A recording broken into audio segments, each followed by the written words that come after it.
Yo, what's good? What's good? Can you hear me, brother? You get me, bro?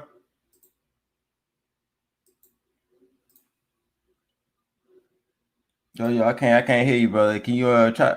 You on? Oh, my bad. You on mute. All right, what? There you go. Yeah, I am right now. All right, cool, man. Can you hear me now? Yes, sir. Somebody said, "Oh shit, man, I might have to switch to the phone." Well, we're gonna see, man. Shout out to everybody in the building, man. What's going on, man? We got a good one today. We got a special show in the building, man. We got my man's Ruffian, man. We had to get him up for a one-on-one, dog. You know, we had to do this joint, man. I appreciate all y'all for coming through. And today we're gonna talk about this corporate versus street life and what black men in both situations need to be doing and how to better their situation. I couldn't think of anybody better to bring through on this subject rather than Ruffian himself. Man, go ahead and introduce yourself, brother, and thanks for coming through, man. Go right ahead. Yeah, man, this Ruffian, I'm just coming out here, man, just to drop some knowledge, for all the guys that's out here, whether you were corporate or even if you don't have a job or you're trying to jump into getting your own business. So I'm here to just offer some knowledge. All right, but I really appreciate you. Well, people are real familiar with you. You've been coming through in the past week, kind of making a name for yourself. Did you say you was gonna start a channel or no? Did you say you was gonna? I'm thinking about it, man. That's not. I'm a very busy guy, man. So I've not incorporated that into my schedule yet. Okay, I understand, brother. Well, if you do, man, let us know, man, so we can get the people over there, man. So yeah. So with that being said, man, today we are gonna talk about guys, black men who are in. We're gonna do 3 different situations. We're gonna do corporate. We're gonna do in the streets, and then, like you said, just a bum, like have no job or anything. So we're gonna do those 3 situations. How black men should be handling themselves in those 3 situations. And we're gonna start off with the corporate first. You got experience working in corporate. I got experience working in corporate. Before we got on the live stream, you said brothers who are working in corporate should be going down a certain path. Man, go ahead and floor is yours, man. How should guys in corporate in the corporate world be? I personally, from my own experience, will say that if you're working in the corporate arena, you should go with the mindset of learning from them. See how the numbers works. See who their vendors are. See how they handle. What's the word I'm looking for here? See how they handle the customer aspect of it, and also trying to see if it's something that you like. If it's something that you like, you need to learn every aspect from their business, from their point of view. So, and I totally agree with that. So basically, you should be going about trying to try to learn the business and take over and compete. Right. You know what I mean? If that's something that you're interested in, yes. But also, if you're not interested in that particular business, there's always something that you can learn from them that you can maximize and utilize somewhere else. Okay, and that's so true. But here's the thing, man. When I touched on this subject and when I said that exact same thing, this is what I get. And shout out to Falcon Black in the building. I find that a lot of brothers seem to get comfortable in these environments, brother. Like it's kind of hard to tell brothers to get out in the corporate world. How they gonna have the mindset to compete when it's so comfortable there? They might be comfortable on the salary. How do they defeat that mindset of just, oh, I'm good, I'm good. Well, the way to defeat that mindset is knowing every day that you wake up, you can be replaced. Because you know what I mean, once you have a job, regardless of the amount of money that you're making, regardless whether you have a bachelor or master's degree or whatever the case might be, at any given point in time, the company might decide to downsize, and you might be the one that got to be let go, and you got to start from scratch. So having that mindset that keeps you competing not only with the company but also to maximize your skills to actually go out there and find something else and to actually work and do something for yourself. Yeah, but see, when I say, in the corporate world, you're disposable, then I'm job shaming. You know what I'm saying? They say I'm job shaming when I say, look, bro, you're just a number. Like, you should be taking this money that you're making in the corporate world. You should be leveraging your own business or investments or whatever to get the fuck out of there. I'm job shaming. You know what I'm saying? I'm talking down on brothers working the 9 to 5 and things like that. What would you say to somebody say that you job shaming for this type Well, of I work? wouldn't call it job shaming. It's just that some people just don't like the truth. You know what I mean? And that's the problem that we have right now currently in the world is that everybody's so emotional, they just don't like the truth. I know people personally that have master's degrees and they had to be let go because, you know what I mean, they felt like they was making too much Mm. money and they could hire somebody else. And, you know what I mean, that's just coming straight out of college or whatever the case might be. And they could just pay them less. So therefore, it doesn't matter, you know what I mean, what kind of degrees you got. If they decide that, hey, we need to save money, they're just going to dispose of you and hire somebody that's cheaper. Yeah, but and a lot of times people don't understand that until it happens to them, which is why I keep saying, look, man, you really need to be leveraging that joint to get out of there, man. Shout out, you got Melody in the building. What's up? She said, yeah, like the stream. Y'all niggas like it. All right, so basically saying you should be definitely You going in and out, bro. definitely you hear You me? Morgan, bro. I didn't hear what you said. You know what I mean? No, So I'm saying. So with the corporate, no more careers, no more retiring, no more, you know what I'm saying, no more 20-year career, no more depending on that. No, brothers can't get there is no such thing nowadays. You know what I mean? If you can't work at a corporate job for 20 years, you can have a full 1K. You know what I mean? They can match it dollars for dollars or whatever the case might be. But at the end of the day, the uncertainty, that's what, you know what I mean, got to be motivating you to do better.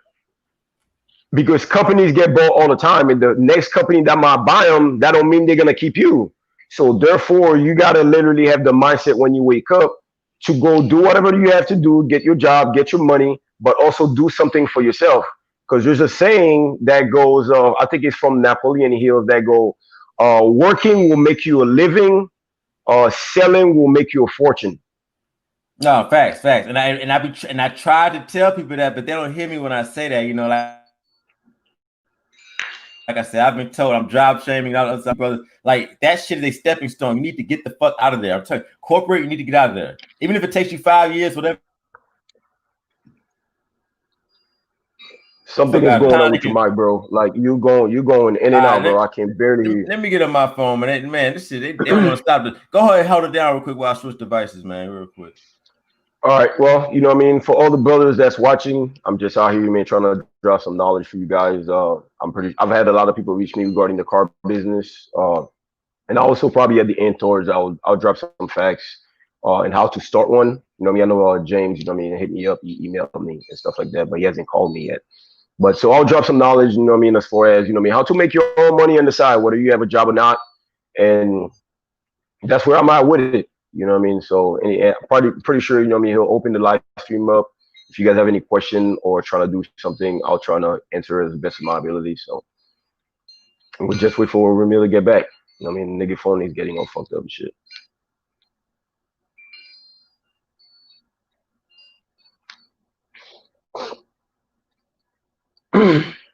Uh, so they gonna fix this goddamn internet one day. God damn, can you hear me now, brother? Yeah, I can hear you perfectly fine. Yeah. So what you so basically so once again, just to get this clarified, in the corporate world, you should not be comfortable. So what if they don't have the skill set? Like they're learning the business. This business still takes skill. Like what if they still gotta Well, learn that skill set? I wouldn't say just in the couple world. I just take in life, period. You should never be comfortable. You know what I mean? Even in your business, you should never be comfortable. If you have a job, you should never be comfortable. In life in general, you should never be comfortable at all. You know what I mean? You should always trying to maximize and trying to learn every day, regardless. Because guess what? Sooner or later, something is gonna force you. You know what I mean? To get out of your comfort zone. Exactly. Yeah. So it's better to start doing it on your own voluntarily than for something to force you to do it. That's how a lot of people just get stressed and everything else. Because once you force to do something and you're not psychologically ready to do it, then man, you're gonna go through a lot of heartaches out here, man. And that's a good ass point. Get ahead of the set because you something is gonna come in your life where you're gonna have to be forced to goddamn do that, get out your comfort zone. That's a good point. So do it ahead of time. That's a good point. Salute to everybody in the chat. Make sure y'all hit the like button real quick. So basically, but you know we live in a life right now where a lot of people are comfortable, specifically black men, and it should be motivation enough that knowing that you're disposable to go to the next level, but for the guys who just ain't gonna get it, whether are they a lost cause, just forget them. Just Yeah, they're just a lost cause, man. Only the strong survive out here. Only the strong survive. So I don't. You know what I mean? I don't feel bad for nobody out here that's not getting it because I can't force you to go do it yourself. Only you can force yourself to do it. So therefore, if you're not motivated to do it, um, it is what it is, man. well, you got a lot of people who want equality. They say the world's supposed to be equal. They want equal treatment. There there is no such thing, man. You know what I mean? When they say all men are created equal, there is no such thing. All men are not created equul. You know what I mean? Well, So can you explain that real quick? If I saw all men not because we seem to have a lot of people that think that because they exist. well, Can you let's just put clarify it that this before we way. move on? Let's just put it this way. You know what I mean? It's just a concept that everybody, you know what I mean, have that all men are created equal. You know what I mean? That's just some shenanigans, some BS. But for the most part, just because I'm a man, for example, I'm 30, you know what I mean? I just turned 36. I have a lot of friends, you know what I mean, that I associate myself with that's older than me. And when they look at, you know what I mean, some of the success I've had, because, you know what I mean, we buddies and we both men, they consider themselves equal. But bank account wise and the things that I do in my daily life, we're not equal at all. And some of the people that I have around me, and can go into any business arena, like some people don't even know how to just go and see they have a meeting and shut the fuck up. So therefore, we're not all created equal.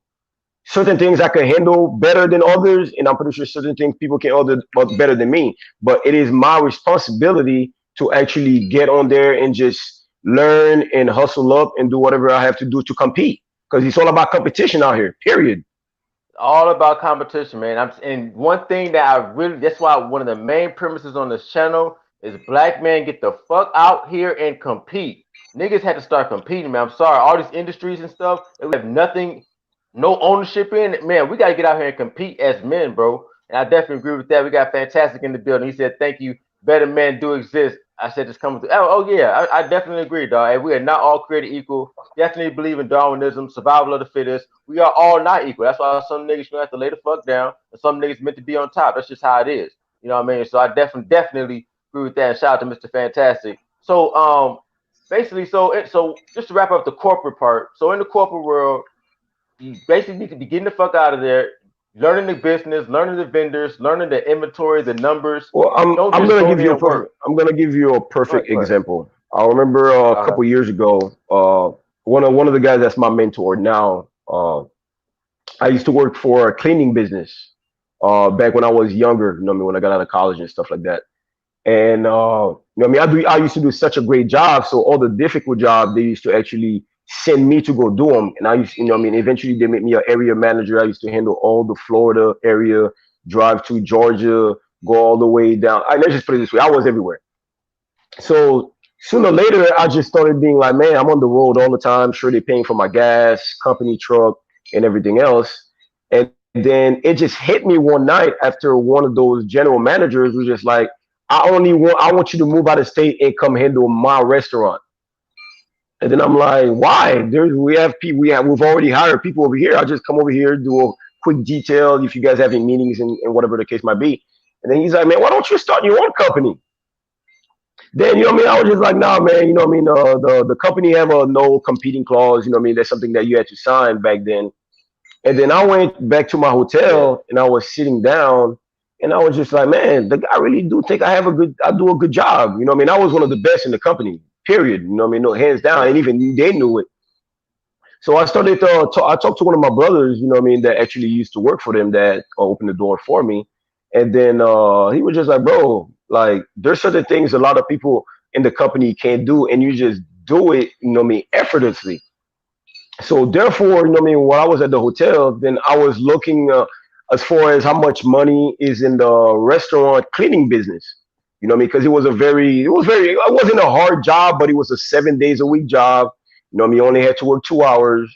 You know what I mean? Me being a area manager at that particular time, not only I had to supervise a lot of employees. If they didn't show up, I had to literally find another company because, you know what I mean, restaurants open every day. So therefore they had to be clean every day. And some people just didn't want to do that.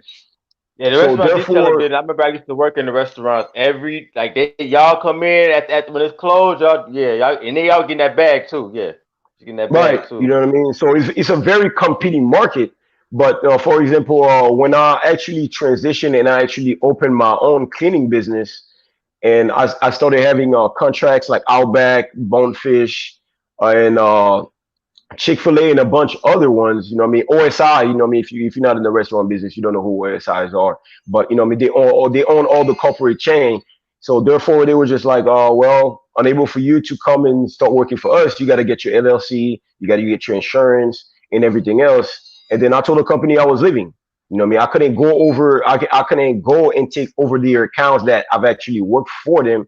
But I started Yeah. slowly but surely within that year, I started letting people know, hey, I have my own cleaning business. And then automatically, you know what I mean? They was dropping them like a bad habit just for me to come over there and clean for them. But that's when the corporate came in because, you know what I mean? Not only I learned the business from them, I learned you know what I mean? I used to go and learn the contracts and everything else. And within like 5 years, man, I was out of there competing against them. And then when I was actually going, I was in my first time going to prison, I actually sold them that part of the business. You know what I mean? So therefore, you know Oh, what I mean? word up. Okay, okay. Yeah, you know what I mean? I actually sold them the business just to have some money. You know what I mean? Because you know what I mean? I have kids, so therefore I had to make sure that my kids was being taken care of while I was in there. You know what I mean? So that's what it's all about competing. Even the foreign market, you know what I mean? I have a lot of buddies that work for T-Mobile, or whatever the company market. Like learn the numbers, learn what you can do to actually open your own. I'm actually looking with one of my buddies right now to actually open a phone store in Puerto Rico. And that's not Oh, even that's my dope. field. That's But the dope. fact that So I don't give him that idea, and he was just like, "Yo, I'll learn the numbers and stuff like that. And then I'll come to you and talk to you. And if they all present himself, hey, we'll just go in, you know what I mean, together, and then we'll open a business, you know what I mean, a little Boost Mobile or Metro store, you know what I mean, down over there in Puerto Rico." that's dope. That's dope. Yeah, man. So I definitely like how you put that, man. You learn these companies, man. Get out and compete, man. You can get that same money, man. I'm telling you, man. And look, black men gotta get out here and compete, man. Like it's nothing wrong with going to get these. These white folks ain't special, man. Ain't nothing special about them. They just out here putting in the work, man. You can do the same shit, run the same numbers in your head. You can be making the same number, the same money as them. I'm telling you, man. I like how you put that. So now that we covered the corporate side, man, how men in corporate should be acting, which is to learn and get out and compete, which I've always said. Let's go in the street life real quick, man. There's some brothers out there, as you know. I got brothers on this channel who are in the street predicament. So you know, so all the brothers out there. Let's transition real quick. How should brothers in the street right now? What should be their mindset and their mentality to flip this around, man? You being The specializing in this as well, man. the street is a different beast. You ain't got no friends out here in the streets because it's either you go get it or somebody gonna get you. You know what I mean? Let's just put it this way, man. It's kind of, the street is kind of more of a cat and mouse type of game. You got to take ahead of the law. You got to take ahead of your competition. You got to take ahead of your friends. Because at any given time, you can't get got. You know what I mean? I wouldn't advise the street life for anybody, but at the end of the day, I don't go against the brothers, man. That's out here getting in the streets, man. You know what I mean? However you get it, but at the end of the day, you gotta have an end goal and have an end plan. You know what I mean? That's the only way me. I'll advise you to go in the street. Street is quick money. You just gotta know how to move. You know what I mean? It's all about how you move. Yeah, see, this is the thing right here, man. This is the thing. When the streets, you what you just hit on. A lot of niggas out here don't have an end goal. That's my problem right there. Like, you need to be. First of all, if it's up to me, I'm gonna tell you to stop the shit right now. You know what I mean? But like you said, man, niggas be in different situations. But it needs to be an end goal. Can you speak on that? Because some brothers just think that this shit gonna last forever, dog. Like, I'm just gonna keep Well, you getting know this what I mean? bread, keep hustling. Not This shit gonna last forever. Like, not to go into details, but I remember when I used to be a bouncer. I used to have a 9 to 5, and I used to still do bouncing in the weekends. You know what I mean, at the club because I used to love to fight back in the days. But uh, at the end of the day, the club that I used to work at, I started noticing that there's a lot of girls that used to come. You know what I mean? They ask me like, "Yo, you got that smoke?" You know what I mean? Even though I used to smoke back then heavy, because I used to always come to the club, man, smelling like a pound. So yeah, it was not until I went into a club called Roxy's down in West Palm. And then I had a lot of, you know, it's a white people club, you know, mostly white people and shit like that. So it was not until I went over there. So I had a lot of people, you know, what I mean, a lot of white people come to me like, "Yo, you got that yayo?" And I be like, "Nah, but even if I had that yayo, motherfucker, I don't know you, so I wouldn't sell you yeah. nothing." So I went to my buddy, and my buddy was just like, "Bro, like, you just need to just go out here and get it. You know what I mean? Put some securities, you know what I mean, on your team. You know what I mean? Give it to security, and security will sell it to them, and they shoot him a cut." So therefore, I went to that particular club. You know what I mean? I went, and then I got cool with a couple of the bouncers over there, and then you know what I mean, I turned in the idea to them. I'm like, "Yo, I could get this, I could get that. I see, you know what I mean, this is the way things are moving out here." So therefore, so I went to my buddies, my connection. You know what I mean? So, not to, but anyway, I went to my connection, you know what I mean, got whatever I had to get. And then so I dropped it to my boy, you know what I mean, that worked at the club. And then I'm like, "Yo, you know what I mean, just sell that and let me know, you know what I mean, and just take your cut and then call me, you know what I mean, when it's done." And within like 3 days, man, from Friday to Sunday, it was gone. You know what I mean? I had like about like almost like $3,500 in my pocket. So I was just like, what? So there's another club down here, which is a hood club called Flashdance, where all the niggas go over there and shoot all the time. Motherfuckers die. You know, listen, bro, it's just a crazy club. So my buddies used to work over there. I used to work over there because I know the owner Chase. And then I talked to the owner. He's like, "Hey, you know what I mean? Hey, you know what I mean? We come on because he allows smoking weed in the club. So you know what I mean. But he doesn't allow selling in the club. But if you go outside or you go in the bathroom around where cameras and that at, then he was cool with it. He didn't care because a lot of them G boys used to come out there, man, to the strip club, and they're spending like 4 or 5 G's a night. So he didn't care. He didn't have no rules when it came to that. So I hit up one of our other buddies also. I'm like, "Yo, I want to have a meeting, you know me, after the club." So I went over there, just hang out, you know me, club closed. So all five of us just sitting there. And then I let them know, "Hey, yo, I'm about to get 2 pounds, man, and I'm gonna put y'all motherfuckers to work. So you guys, you know who comes in, because police used to come out there all the time on the covers and trying to bust motherfuckers. So therefore, they knew what they were doing. I didn't get involved in it because I was past that stage of touching stuff. But I literally came up to them pitching the idea. I'd be like, "Yo, you guys can make some extra money to me. I drop it. I already counted how much it's going to be. You get whatever you have to get, and then we go from there." And then it was survival skills for them, and it was for me also, because not only that they had 9 to 5 jobs and they used to do bouncing gigs on the weekends, but they needed that extra bread, you know what I mean, to supplement their lifestyle because it's never enough out here. So I could understand that. So that's how me, you know what I mean, I used to move, you know what I mean, even you know what I mean, when I got busted, you know what I mean, like a couple years ago, you know what I mean, the feds came after me, you know what I mean, I something went bad and somebody sold me out, and Oh, somebody snitched. right, Yeah, yeah, yeah. I go to somebody, DJ. It's funny you said that because Fantastic in the chat. Some And he even he said that he talking about and especially shout out to Ty City. He said peace bros with the super chat. It's fantastic. Said somebody said he said that before you even mentioned that shit. That's true, man. Look, somebody always I got snitched on. And somebody always gonna snitch in this shit, man. I'm sorry, man. Look, Yeah, that's you one know, thing. because You not in the street life, everything. man. I'm telling you, man. Somebody gonna snitch on your ass, bro. I'm sorry, dog. My bad. I ain't mean to. Go ahead, man. Go ahead, man.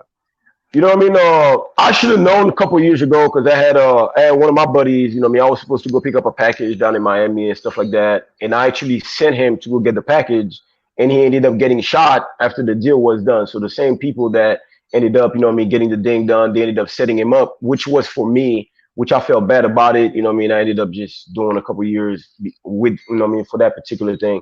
But you know what I mean? Out here, the streets are loyal. So my last time, you know what I mean, I actually something actually happened where I went down to Belle Glade. You know, anybody that from down from Florida, if you know Belle Glade, Pahokee, you know that's where the savages, you know what I mean, live. You know what I mean? If you got connects around that area, then you know what time it is. But anyway, you know what I mean? I got some I went and had a deal down there. So after I dropped it off, you know what I mean, I had about like 86,000 on me. Then I've had like 15 SUVs, man, surrounding my car. You know what I mean? Everybody jumped out. Damn. Yeah, jumped out. You know what I mean? Because you know what I mean. The way I used to have my SUV back then. I used to have a secret compartment and stuff like that. I didn't have nothing on me, but they already been watching me for weeks, which I did not know at the time. Let's talk about that People real that quick, man. Let's talk about how about like when you doing shit in the streets, like them niggas all will watch you for like 2 weeks.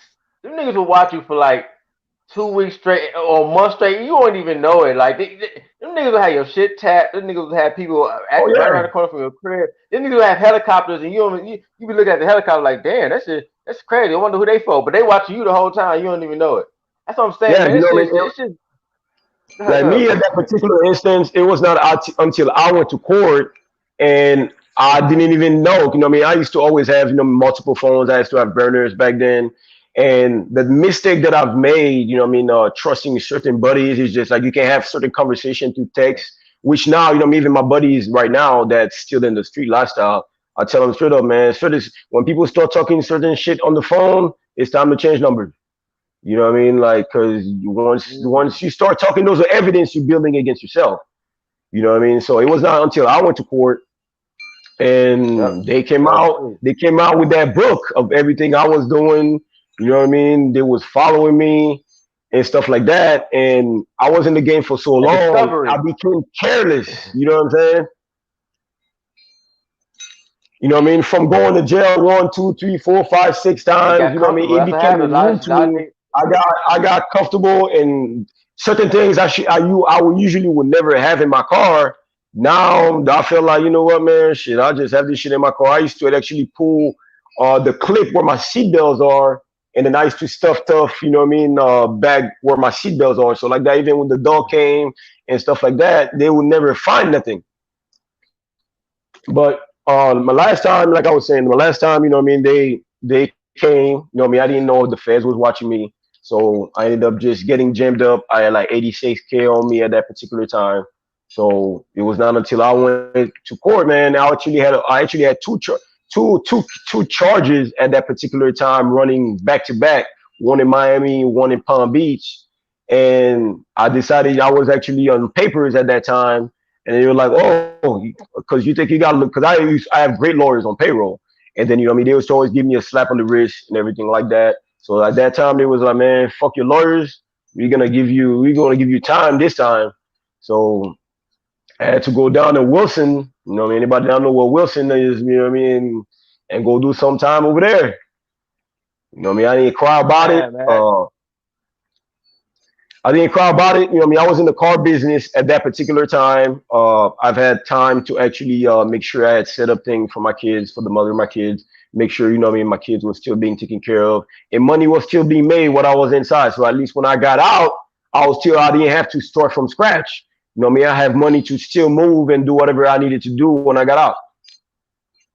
Yeah, and unfortunately, most niggas don't are not that fortunate. They lose everything. But man, like I said, man, you just like I said, man. This is my take on it. If you in the streets right now and that's your lifestyle, me, I would just say drop everything right now and get because that shit, like you just said, that shit never end up well. That shit never end up. That's the only way you can win is when you quit while you're ahead, and most niggas just ain't gonna do that shit. I know I wouldn't do that shit, nigga. Don't get me wrong, you know what I mean? I have friends right now that still, you know what I mean, in the street I mean, I lifestyle. do And some of too. them You know what I mean? It's just no, man, they have like you know what I mean, a couple businesses around, but some of the OGs that I fuck with, man, they've been in the game because I grew up in Lake Worth. You know what I mean? If anybody know, if you're from Florida, you know Lake Worth when top six. You know what I mean? Used to run the Zoe boys and Haitian boys. Used to run the City Wild. Then you know what I'm talking about. But a lot of them, you know what I mean? Nowadays, man, they was in the lifestyle. They done open insurance business. You know what I mean? They done got real estate licenses, man. They just went legit now. They just never got caught. If you didn't know about what they used to do, you would never know they was that type of person. facts, and that's the only pretty much way you can win. Let me read the super chat. Shout out to TTT Kill, man. He said, shout out Ramil, shout out Ruffian, get them likes up, and shout out for the $25 super chat. Appreciate you, brother. Yeah, y'all get them likes up, man. Bringing this other side of the game. We got Bernard Riley in here. What's going on, Bernard Riley? Appreciate you coming through, man. Make sure y'all subscribe to him as well. Shout out to Bernard, man. Appreciate you, dog. So yeah, so what's the advice you would give to somebody right now that is in the street life?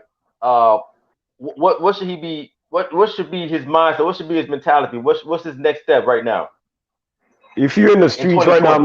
This man, ain't the old in days, though, but 2020 right now, if you still, oh, what is that, an echo? In 2020 right now, if you're still I in the got it. streets, all right. In 2020 right now, if you're still in the streets, you gotta have an end goal. You gotta actually write a plan if you're gonna be in it for 3 months, 6 months, a year. Uh, the longer your goal is, just have set plans just to get out of it, man. You know what I mean? And for the most part, if you're in the streets, trying to put people to work, but at the same time, don't trust them because if they do get caught, when that time comes, they are going to sell you out. Because a lot of things nowadays, people ain't loyal nowadays. Long time ago, man, you used to be able to get caught, and then nobody would snitch. Everybody go do their time, and it was what it was. Nowadays, man, they tell them motherfuckers, man, they're gonna get 3 years. They be like, yep, I got it from him. And guess what? They're trying to get it from you again and trying to set you up. So if you're in the street life right now, man, and you're not gonna give it up, just have an aim plan, man. You know what I mean? Whether you're gonna do it for 6 months, a year, whatever the case might be, stash up your bread, look into some other avenues, you know what I mean, where you can actually supplement your money, open different businesses. But leave that shit alone, man. That shit, man. Yeah, facts, sure indeed. And then on top of that, man. So there was another situation, real quick. And then we're gonna open it up. We're gonna let y'all come through. Um, Now, what if a nigga just a complete bum? He ain't got no job. He living with his girl, living with some girl somewhere. You know, he just ain't got nothing going on. He not in corporate or he not in the streets. He just on his girl couch. He a bum. What should be his mentality, man? What should be that guy's mentality right now, man? That's You know, just on that bullshit. if you're a dude and literally, man, you ain't got no job, you got girls taking care of you, and you know what I mean, you on that bullshit, you can't be helped. Because at any given time, man, that bitch can tell you to get the fuck out. Then you're gonna be on your ass with nowhere to turn. You know what I mean? It's cool to smoke weed, play video games all day, but at the end of the day, you have one responsibility, and that's to take care of yourself. You know what I mean? A bitch can tell you she love you, she can give you the world. And I'm gonna give you a great example. I remember when I got out of prison, you know what I mean, I had money. I've met I don't actually, that's why me nowadays, I tell people straight up, I do not go online on dating websites because all these bitches in there, they just fucked up. Straight up. Also, you don't do the online dating. I don't do online dating at all. You know what I mean? I don't have Oh man, no dating. I got to do both, man. But go ahead, go. You know what I mean? Don't get me wrong. You know what I mean? Why you don't? Why? Now go ahead. I used So to why be you young don't like? then, you know what I mean? Because I don't do it because to me, I look at it this way. You know what I mean? From my perspective, anyway. Any woman that actually going to go online to actually find a mate, doesn't matter how busy they are, those are low quality women. Period. Yeah, no. I'm not going to disagree with that. You Online know what I mean? women Those are are low quality definitely women. You know what I mean? lower Because you know what I quality. mean? They're lower quality. Yeah, you meet the better quality in person. That's Right. You know what I mean? I actually had what do you call it? I had this girl that I met when I got out of prison. You know what I mean? Shit. All my girls, you know what I mean? They was gone. So I had to start from scratch. So my boys was telling me about POF, and millionaire, I think it was millionaire match or whatever it is. You know what I mean? So I done got on these Okay, you websites. went to the high end. You went to the millionaire Yeah, match. I was listen, bro. Hey, I went to the low bottom of the POA just to get some ass. But at the same time, I went to millionaire match. I was paying my monthly fees every month and trying to meet one of the bitches that got the bag. You know what I mean? Yeah, fast, So fast, fast. so Hold on, that eventually, shit I ended working. up. That millionaire shit is that because I ain't fucking with the millionaire match. I don't fuck with that. That shit. Listen, bro, that should do work. That should do work. But the Okay. I'm gonna give you the story of what happened to me. Uh, So when I got out, you know what I mean. I my boys, you know what I mean, that was handling business and stuff like that. Because I used to have a gym in Fort Lauderdale, Rough Fit. So they ended up fucking the business up. So by the time I got out, you know what I mean, the shit was in debt. So I had to shut down the business. And then I didn't know what to do. So with my boys, I was started drinking heavy at that particular time, smoking, trying to figure out what the fuck what was my next move. So I got a millionaire match. And then I met this chick, you know what I mean, Canadian chick, doctor, bread, you know what I mean, and stuff like that. Ended up taking her out, and then you know what I mean, we clicked. We clicked, you know what I mean. She found out I had just got out, you know what I mean. I was actually sleeping at my office at that particular time, at the gym office before it shuts down. And then she was like, "Why are you sleeping at your office? You know what I mean? You should just come and stay with me. You know what I mean? I'll take care of you. Money and flowing like you know what I mean, like it's supposed to be right now. You know what I mean? I love you, blah blah blah blah blah." So me, stupid as I was, young back then, I ended up moving with a bitch. Things oh went shit. cool for a little while. You know what I mean? Of course, me, I'm a So cheater by so nature. this is the girl you met off millionaire match. So you moved in with the girl you met off Yes. millionaire match. Yep. Okay, okay, You okay, know what I okay. mean? So she was putting money in my pocket. You know what I mean? I was still in the car business at that particular time. I had no money, but you know what I mean? She was just like, hey, here's 5 grand. Go to the auction, buy cars and whatnot. You know what I mean? So she was helping me get on my feet. But little did I know that bitch was in full control. Uh, So therefore, at that particular time, I'm living with her. I'm not paying no bills. She's making, you know what I mean, 6 figures a year. She giving me at least 2 grand an allowance every month. But right. things started happening where she didn't want me to go anywhere. She wanted me to just stay in the house. You know what I mean? To control my every move. You know what I mean? I need to go to auction. I had to be home at a certain time. And I'm talking about I'm a grown ass man. Whoa, So I whoa, started, curfew? yeah, yeah. So, cause you know, because she figured, cause I used to be going for like 12, 13, 14 hour days. And her, Yeah. she used to work 3 days at the hospital and have 4 days off. So she wanted to, you know, on those 4 days off, you know what I mean? She wanted to just me to Yeah. be home and just cuddling and be on some lovey dovey shit Oh, that all laying day. up And type me, shit. Yeah, yeah. right, you know what I mean? So that shit was fucking with my money. So first argument we got into, that bitch told me get the fuck out. So I got in my car and I left. You know what I mean? Hit one of my boys up. My boys like, yo, come crash on the couch or whatever. And then she hit me up a couple days later, you know what I mean, apologizing. So of course, you know what I mean, me back then I was like a sucker, you know what I mean, for the lifestyle because the bitch was not only treating me good, she was giving me money. So I went back. Now, So would you now, say that? What if you would have left that situation while you were ahead? Would you say it would have been a good idea if you would have left like as soon as you got the money or as soon as you like it would have got been what a you great needed? idea, but me at that particular time, I was just like, you know what? I know now I see the way she operates. No, I started plotting to just get as much money as I could get from her ass. You know what I mean? Live for free under her roof and stack up all my bread to open the dealership that I have now. You know what I Nah, mean? fact, So fact. some of the things, you know what I mean, coming from the hood, some of the lifestyle and the things that she actually introduced me to, those are things that I have never seen before.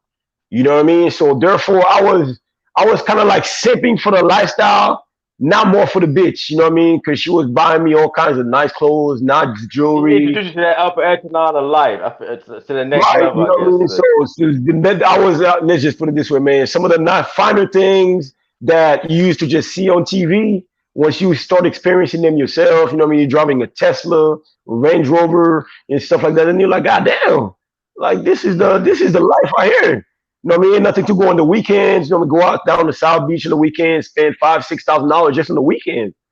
Oh, So so I she was was just the millionaire and you was man, no, the I was the bread dude, sugar man. So baby. she was just spending the bread on me. Okay, okay, okay, But okay. the thing about it is, finding out is that's how she does it. You know what I mean? She'll get younger men, and then because she was even told me Oh, like okay, okay, yeah, yeah. her last boyfriend didn't work for You should 7 years. hella niggas signing up for Millionaire Yeah, Max. you Hella know what I mean? niggas better sign up for Millionaire Max today, dog. So you know what I mean. So therefore, even when she told me, I didn't get the concept when she told me that her ex boyfriend that used to live didn't work for 7 years. All that nigga did was play video games. At that particular Oh, shit, time, that's I good. didn't caught. Okay. Yeah, I didn't caught up with that. You know what I mean? Because I was just like, damn. But then, as I started to kind of literally start thinking, like, what the fuck is this bitch? Then I realized that she just like to get men. She'll take care of you, but you just gotta. When she tell you to jump, you gotta jump. And me, I was not that type of dude. So eventually, man, I was cheating left and right. You know what I mean? She had me choke her ass one time. Then I was just like, you know what? It's time to leave this situation alone. By that time, I think I got about like 25 grand from her. And then I was just like, man, I'm done with this shit. Nah, fast that. I mean, at least you got the bread out her. Cause I'm all about, hey, look, you can get a female for some bread. You know, she give it to you as a gift. I'm all about that life. You know what I mean? So I definitely Man, feel that. But believe it or not, when I got off the stream yesterday, I was talking to one of the girls that I fuck with. And then she was supposed to bring me some food. And I was telling her, hey, I'm thinking about doing this podcast, some YouTube shit. And but you know, man, I think I need a nice camera. And she was like, what kind of camera you want? So of course, you know me, I got on Best Buy, just look at, you know me, what people on YouTube, what camera they're using, right? So then I saw a Sony A6400, which kind of like, you know what I mean, kind of something that I feel like I could probably just make some money with, even if I do some photography yeah. or some bullshit. So I hit her up. I'm like, man, I like that 6400. Man, bro, bullshit you not. I was at the office till about like 12 o'clock. Or like 9 o'clock, she came by the office. She brought me dinner. You know what I mean? I was playing chess with a couple of my buddies and stuff like that. And there behold, she brought me a brand new camera. It's just over $1,000. Oh, fact. Damn, that's what's You know, man, good. believe it or not, I still have this shit just sitting right here. I think I already see how you already hit all of us. I ain't even open it yet. But the thing about it is, those are the type of girls like me. If I have something going on, I'll actually tell a girl like, "Hey, I'm thinking about doing this. I'm thinking about doing that. This is how much money I got. But Can don't you say that pitch because in?"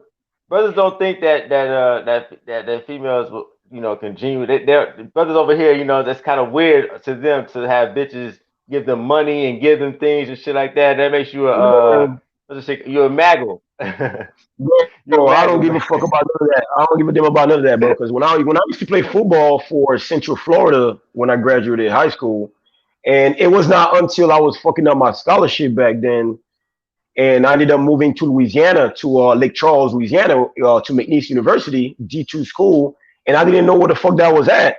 But when I moved to Louisiana, and my body was just like, I just put it this way, I came to town like a god. So it was not until one of my buddies, that's a stripper in Vegas, was just like, bro, you need to start doing bachelorette parties, bro. And I'm like, you know what I mean? But then again, I had one girl just offer me some money to come and dance for her, right? So therefore, at that particular Oh, time, I I was can't do living on that though. campus. Yeah, at that particular time, you know what I mean? I was living on campus, and I started getting in trouble for not following curfew. So I hit one of the girls I used to mess around with. I'm like, yo, I need to move the fuck out of campus because I couldn't get a job because of scholarship and whatnot. So she was just like, hey, you know what I mean? I'll help you pay for your apartment. So after she, you know what I mean, she helped me get out and get a one bedroom apartment. Back then, you know what I mean, Louisiana was cheap as fuck. You know what I mean? You get a nice one bedroom apartment for like $600. So I just had to, you know what I mean, find a way to pay it because I couldn't work. You know what I mean? I had money coming, you know what I mean, every month from scholarship and shit like that. But this shit was not enough to leave the lifestyle that I was living back then. And Katrina had fucked up literally the whole state. So there was no job, no hustles, no nothing. So I talked to one of my buddies, and then he was just like, bro, the way you look, bro, you should just start stripping, bro. So I ended up just putting, back then they used to have a back page back then. So I ended up putting an ad on back page that I'll come and dance. Oh, And you back then I put didn't this even know shit how to for real, dance. my nigga. I didn't even know how to dance back then. So this 250-pound linebacker hit me up on some, you know what I mean? Hey, you know what I mean? You come dance for an hour, I'll give you $150. So I'm like, shit. Then I started looking online to look at some routines and bullshit, just trying to act like I knew what I was doing, but I didn't know what the fuck I was doing. So I drank up, got lit up, smoked up, went over there, big bitch by like 250. You know what I mean? Did stuff with some G-string. Got that 150 for. I did some crazy shit back in my days, bro. Oh shit, Yeah, nigga, but then again, man, but then I started learning that. I couldn't. Then I started learning that these females, you gotta use them for, you know what I mean, for what you can get, Oh and man. they gotta pay. You know what I mean? Me, I don't mess around with fat girls anymore. You know what I mean? Don't get me wrong. I go at the gym all the time. They hit me up like, "Hey, you look so nice. I like your shoes." I be like, "Well, thank you." And then the conversation is over with. You know what I mean? They be trying to like, "Hey, are you from this? Are you from that?" And I'm like, I'm not interested. You know what I mean? But when it comes to the girls, man, the fat girls used to break that bread. I gotta say this, man. They used to pay my bills, dog. Hey, But yeah, hey, a lot of niggas about that life. A lot of niggas, them tax season come around, you know, you see the memes and the nigga laid up with the fat bitch. The fat girls will save a lot of niggas' lives, man. A couple of y'all niggas in the chat too, can't be fronting. And shout out to Sick Lid, man. He said Ramirez spitting the truth. Appreciate you. And shout out to Jay Stokes, man. He said, Ruffian, are you Panamanian, bro? You sound like my people. I think he said you're nah, Haitian, right? I'm Haitian. I'm Haitian. I'm Yeah, 100% fact. Haitian. Yeah. Yeah, so basically, you was about that life. You was about getting it by any Man, means. I had to, bro. When it come to the money, bro, I was gonna do it. You know what I mean? I remember when my son was first born, and I had just got out my first bid. I had just got out doing my first bid at that particular time, and then my buddy actually put me into the car business. And I have one of my homegirls, you know what I mean? She's Italian and she owned a couple properties down in West Palm. And she was just like, man, you should come work for me as a handyman. And then at that particular time, I didn't know how to fix anything. You know what I mean? I didn't know how to put tiles. I didn't know how to, let's just put it this way. I didn't know, I was a handy individual, but I didn't know how to fix anything as far as taking down the whole bathroom, putting down, you know what I mean, the whole kitchen and stuff like that, putting cabinets. So she was just like, you come work for me. I have some of the guys teach you how to do it. So while I was doing that during the week, working for her, then my boy hit me up. He's like, bro, you need to start going to the garage sales, bro. They have some good deal at garage sales. You buy this shit for the low low. You go to the flea market and then flip it. You know what I mean? Like on Fridays and Saturdays, they have newspapers. I think it's called a Palm Beach Post. You know, back then internet was not too big back then, so you had to actually go get a newspaper on Thursday or Friday, and then see where all the garage sales in the nice area was going to be, and then you just wake up in the morning trying to literally man beat everybody there and trying to buy as much stuff as you I was trying to can for buy. the Yeah, low. yeah. And then Flip it. Yeah, okay. yeah, and then on Sundays, you know what I mean, you go to the flea market. You know what I mean? Like me and my buddy, we used to sleep in our vans. I ended up buying a van just to fill this shit up as much as I can. You know what I mean? We kind of all kinds of shit, just buy them and then clean them up. You know, bicycles, you know what I mean? All kinds of shit, man. It doesn't matter. It didn't matter what it was. As long as I was getting a good price on it. So you were saying? Basically you did a lot of different things until something hit. Until you hit that But home run. I did a lot of different things, and even at a particular time, one of my mentors now actually he told me I was doing too much at one time. I needed to focus on one thing because I thought I was great at everything. So I was getting to the money. I was at that time. I was in the street. I was selling shit in the streets. I was working as a bouncer. I was doing handyman during the week, and then in the weekends before I went to the club, you know what I mean. I actually went to the garage sale, and then on Sunday morning on my my slow days, I went to the flea market, rented a corner booth, rented a table, rented a tent, and then I was just there all day trying to get to the bread. You know what I mean? So I did a lot of things until he hit me up and he's like, bro, you're doing too much things. You need to focus on one thing and put all your energy in it and get the money that way. I think there's a saying that goes, master of many. Yeah, I forgot how it goes. I know what you're talking about. Like you know a little about a lot instead of a lot about little, or something like that. Yeah, something like that. Yeah, fact. Well, so look, man, check this out, man. What I'm gonna do, man, if you got time, I was gonna open it up, see if you might want to come up and chop it up, man, if you had time for that. Also, you know, what I mean, I'm gonna say before you open the chat up, a Yeah. lot of you guys out here that have 9 to 5s and even trying to join the corporate or business world, you guys need to find a fucking mentor. Oh yeah, You know so what I yeah, mean? talk about that real quick. You guys need to find a mentor. Me, I have four mentors, for example. They hold me accountable. I run a lot of ideas by them. I don't lie to them. I don't try to pretend to be something that I'm not. Two of my mentors, I cannot mention them because they're actually very successful dudes. You can Google them up and then they'll pop up. And then I don't want to be on that bullshit. But one of my mentors that I was actually, when I hit you up yesterday, that I was talking to you, I was talking to him about you. He's a former Mm-hmm. FBI agent, Mr. Wilson. You know what I mean? He the one that put me in the cigar lifestyle, learning how to go to certain places to make connections. And you know what I mean? And just yesterday, me and him we were talking. He was like, "Man, you should start because I mean, for a long time, I always had this passion because I played chess. Because you know what I mean, I learned chess while I was locked up. One of the OGs, which is my second mentor. You know what I mean? While I was doing a bid down here at Gun Club in Palm Beach, you know what I mean? He used to work. He used to move mad dope down in Belgrade. So me and him, we ended up getting cool because I was in solitary man for almost 8 months. 'Cause I used to just get into God trouble damn. down there. Yeah, so I was so when I got out of solitary, you know what I mean, I ended up just staying, you know what I mean, low key because I used to get into all kinds of fight, man. When the goon squad, the CERT team used to come down there, man, and flip my shit up, I used to just go off. You know what I mean? So he ended up taking a liking to me. And then he just like, yo, you play chess? And I was just like, no, man, I'm not interested. And then he ended up started teaching me chess. And little by little, he started telling me about some of the things he's done, some of the things of how I should operate about life, even when I got out, which are the two mentors that I have down here that I talk to for the most part. My other two mentors, you know what I mean, they're more on the professional side. So until I go to an event or call them up about something that I have going on, you know what I mean, we don't interact much. But the purpose of having a mentor is to actually to have somebody hold you accountable. You know what I mean? Like somebody to call you on your shit. Cause me, I'm a very smart dude. You know what I mean? Not too many people can call me on my shit, but my Mm-hmm. mentors, man, they tell me straight up, man, you fucking up. When I'm fucking up, they tell me straight up, I'm fucking up. You know what I mean? And when I run certain ideas by them, business wise, a certain move that I'm trying to make, or trying to get an opinion on somebody because I can't read them very much, or whether I want to decide to do business with them, I want it by them, and then they will tell me what it is. You know what I mean? No judgments, no nothing. You just in life, you gotta have a mentor. Period. You know what I mean?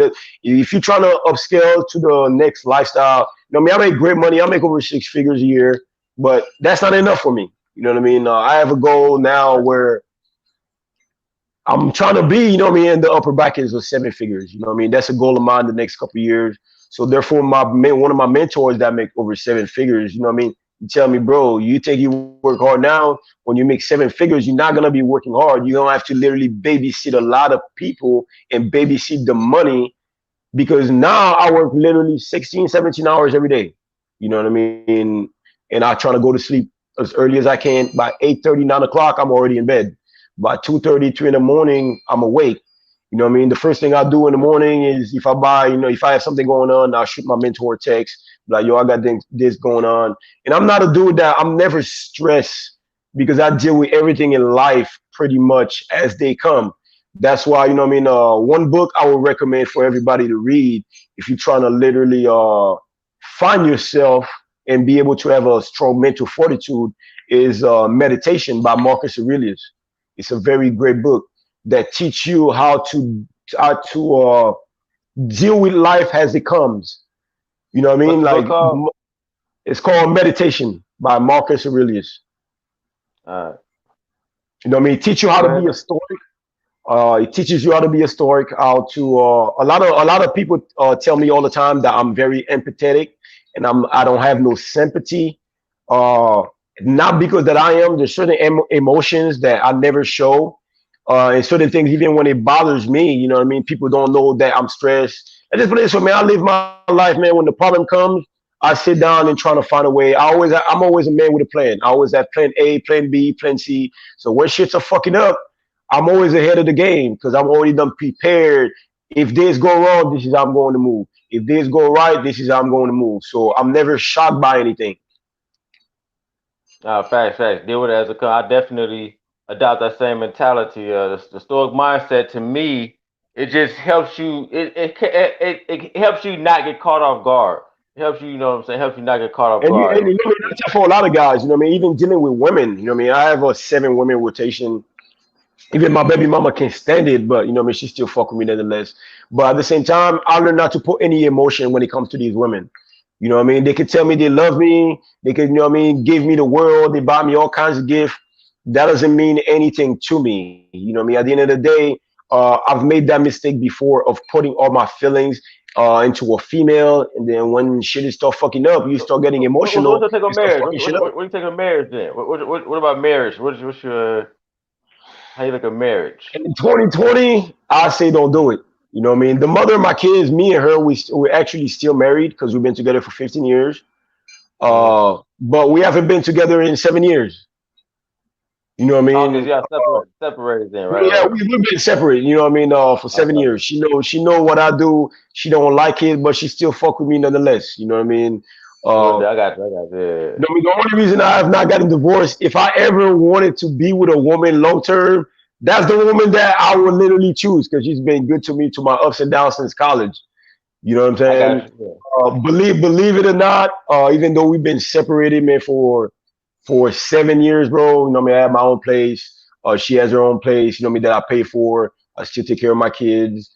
The point in time she trying to do the child support shit with the bullshit because I was fucking a lot of white girls back then. She got her the feeling, and I ended up just I had to give her what she needed just because you know what I mean. When I ended up contacting a lawyer, they told me, bro, with the type of money you make, if she puts you on child support, she gonna get that bag. So it's better to just keep Yeah, the yeah, peace. right. You know what I mean? So I've learned to keep the peace, and that's what I tell a lot of fellas, man. If you got kids, take care of your kids and try to plan up. You know what I mean? The mother of my kids, man. As much as we cool, but we ain't that cool.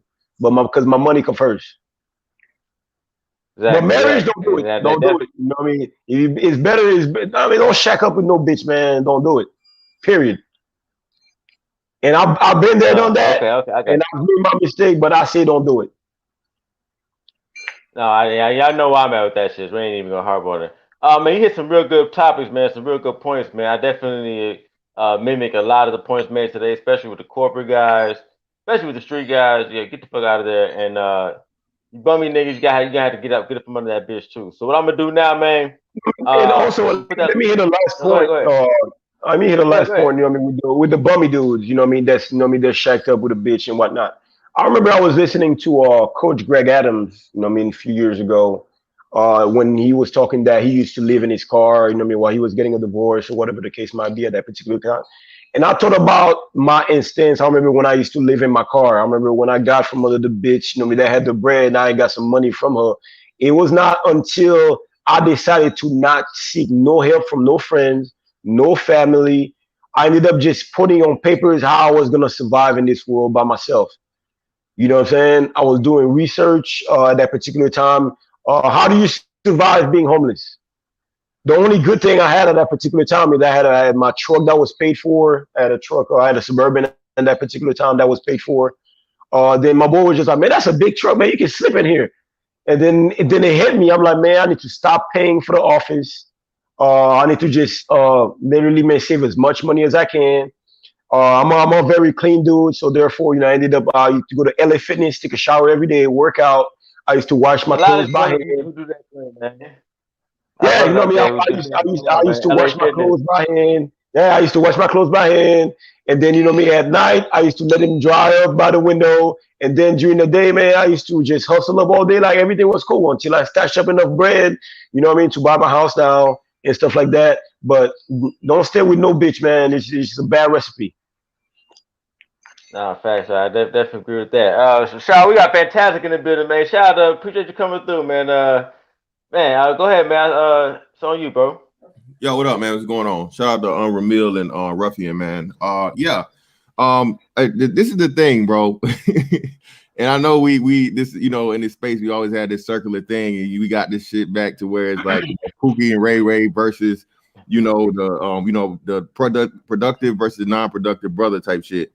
My whole thing that everybody needs to take away from this, man, is the brother Ruffian is he showed you the proof. He's successful, and he's had a past. But again, you always come back to the productive brother way of doing things. That it's inevitable. If you're going to be successful long term and worldwide to where you can keep it and it's safe, you're gonna have to do shit, quote unquote, my way. Okay. The only difference between me and him is, like I said, I didn't have the hiccups along the way, and I didn't have to learn the hard way or lose time, to get on the quote unquote right track. This, he mentioned mentorship. Ramil, you know this shit. That's some shit they teach you in the motherfucking military, and Warren Buffett and all these other people. And he's really, like you said, these are things in the black community just that are foreign. You don't hear nobody talking about mentorship in the in the black community or in the hood. So my whole thing, man, and the most important takeaway from people seeing this man and his success is understanding that, yeah, okay, he made a mistake, and he changed his life for the better and he reformed. But the most important part is, man, like I said, you don't have to. You do not have to take that route. And I don't know if brothers take offense when we say that, and it's not really, because again, nobody's perfect. Everybody's gonna make mistakes. You know what I'm saying? I agree with the shit. That's the if you want to choose anyway, you want to avoid it altogether. I mean that's I definitely agree with that. Actually, let me say this. I just saw somebody put talked about MOT. I saw the little rant that he did the other day with the Pookies and shit like that. And all I'm gonna say regarding that, man, is me. Do I still consider myself a Pookie? Hell yeah. You know what I mean? I'm even though I'm in the business world, hey, sometimes, man, I let people know straight up, man, don't fuck around with me, because I'm not that type of dude. You know what I mean? Reform or not, there's certain things I just would not allow. But when I see MOT talking about that all Pookies and this, they need to die, he don't got no respect for them, to me that's childish, because you know what I mean? People make mistakes all the time, regardless whether you've been in the street or not. That doesn't give you any right to judge anybody. Me, I don't give a fuck if a motherfucker judge me. At the end of the day, me, I'm about my bread. I mean, you gotta understand. That little red there, he read the other day, man. He don't respect the Pookies. He don't this. They should just, they should just die or some fuckery shit. I was just like, dude. I mean, I don't know. I didn't see. I mean, but well, you gotta understand, man. Look, everybody got their own. Go ahead, Fantastic. Yeah, I'll say this, man. MOT is on some, like he is on man. We all are on men in this motherfucker. I don't agree with a motherfucker should just die and be killed, and shot in the streets of whatever shit for mistakes. By any means, I'm not saying that. I'm not nobody's motherfucking executioner. But I do believe in the you have to show and prove. You have to have a track record of that you really and truly are reformed. Ruffian, from everything you're saying, I understand you saying it's part of being a Pookie, but that's part of your demeanor and a part of your personality to help build you as a man. But that's not how you're operating and living your life, at least from what you're telling us. The whole well, believe it or not, like I go play golf sometimes, and certain places that I go play golf, even I go to Mar-a-Lago sometimes and play golf and hang out for the weekends. And believe it or not, man, I've had white people literally come to me and tell me, I played golf with one of my buddies, which was my mentor, Sup Malamala, from the NFL. And then I've had literally older white people, man, that's got the money, be like, man, I've never seen your kind out here before. And I used to take offense to that, because they never see motherfuckers come out there, man, with tattoos. And back then I used to smoke Black and Mild in the field with a Black and Mild in my mouth, just fucking playing golf, you know what I'm saying? But at the end of the day, after they have a conversation with me, then they're like, oh, what do you do? Then I start explaining myself and start talking to them. And then we make great friends and stuff like that. Certain people judge me based on my looks and the way I talk. But once people get to know me, I'm all about the bread, I'm all about the connects, you know what I mean? So therefore, even people that I do business with now, some of them are being locked up. I don't judge people based on the things that they've done, because a lot of people are who they are based on what they've been through. And me, I can actually say, man, like I'm one of those guys that a lot of things that I've went through, I needed to go through it to become the person that I am now. Because, you know what I mean? If I did not go through it, I wouldn't have the mental fortitude, and I didn't have the toughness and the survival skills, you know what I mean, to actually be out here doing it on my own. That's why, you know what I mean, I was just talking to one of my buddies a couple of weeks ago, because I'm actually planning on opening a chess foundation down here in the hood in Palm Beach, just to mentor some of these young motherfuckers out here that's, you know what I mean, wearing pins half down their ass, wearing men purse and all that bullshit, because they don't have mentorship. So therefore, the only way for me, I feel like I should do it, is to actually open a chess club. They can come in, we could talk and start teaching him, hey, the street is the streets, but there's a better way to do it. And like I said, for me, that's the ultimate thing, and that serves as your proof of the reformation, or regardless of you know what I'm saying, not changing yourself necessarily, but understanding and telling these young cats, man, that you don't got to do it the way I did it, and that's the most important part. A lot of these cats never ever hear that, even if they don't want to go the route of being the square route or whatever, want to cling to the street mentality. They might never ever listen to a motherfucker like me because I don't got no tattoos, and I'm not gonna, even though I know and I grew up in the hood or whatever, I'm not gonna empathize or sympathize with the decisions they're making. So if there are gonna be people that you can reach that I can't reach because regardless of the fact of me being who I am, they just see me as a pussy ass nigga.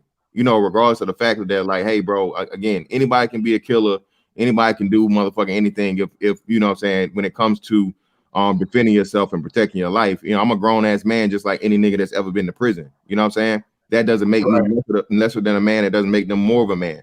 But when you have that street element, that's celebrated and pretty much it means something to these young boys out here. Like I said, that's why I understand dudes like you can be extremely, extremely valuable. They'll never ever listen to an MOT. Because regardless of them, hearing shit about him saying what he said, or him having his philosophy, they just can't relate to him because he's not street enough. You know what I mean? And the same thing for me or someone like me, and so on and so forth. Well, believe it or not, even a lot of females that I deal with that are professional, they gravitate to my street mentality. You know what I mean? Because me, I'm gonna get it by any means. But at the same time, I've learned to actually educate myself also in the business aspect and how to deal with people when it comes to business. Because I remember first couple of business I've had, man, I was literally always operating from a street point of view. I was always ready to snap. You know what I mean? I didn't give a damn where I was at. If you did something to me, I'm gonna pop off. You know what I mean? But I've learned in business, if you're trying to have a successful business, there's certain things you just gotta take it a stride. Certain times, some of my boys, they fucking up. I just gotta take a chill pill and trying to address the situation later instead of just going off, and because I used to choke motherfuckers for fun. Instead of just choking them and then making an enemy or just fucking up a great friendship just based on being emotional at that particular point in time. So therefore, me, I tell a lot of people, man, you know what I mean? Like life, you gotta live your life. A street dude or a corporate dude or a person that's not ghetto or have not, that does not make you a man. Being a man is about learning how to survive in this world and doing what's right for you. What's right for me might not be right for you. Me, you know what I mean? Like, I don't advocate being in the street lifestyle, but some motherfuckers gotta be in the streets, man. You know what I mean? For them to learn certain things, you know what I mean? Like me, thank God, you know what I mean? Like, I grew up with my mother, you know what I mean? And my stepdad, didn't have much respect for the dude till to this day, never liked the dude. Cause my mother worked very hard, man, you know what I mean, to provide for me. But at the same time, I remember when I wanted, I think it was a Nintendo 64 back then that I wanted. And then my mother was just like, my only job is to provide shelter over your head and clothes in your back and food in your belly. Everything else is fucking extra.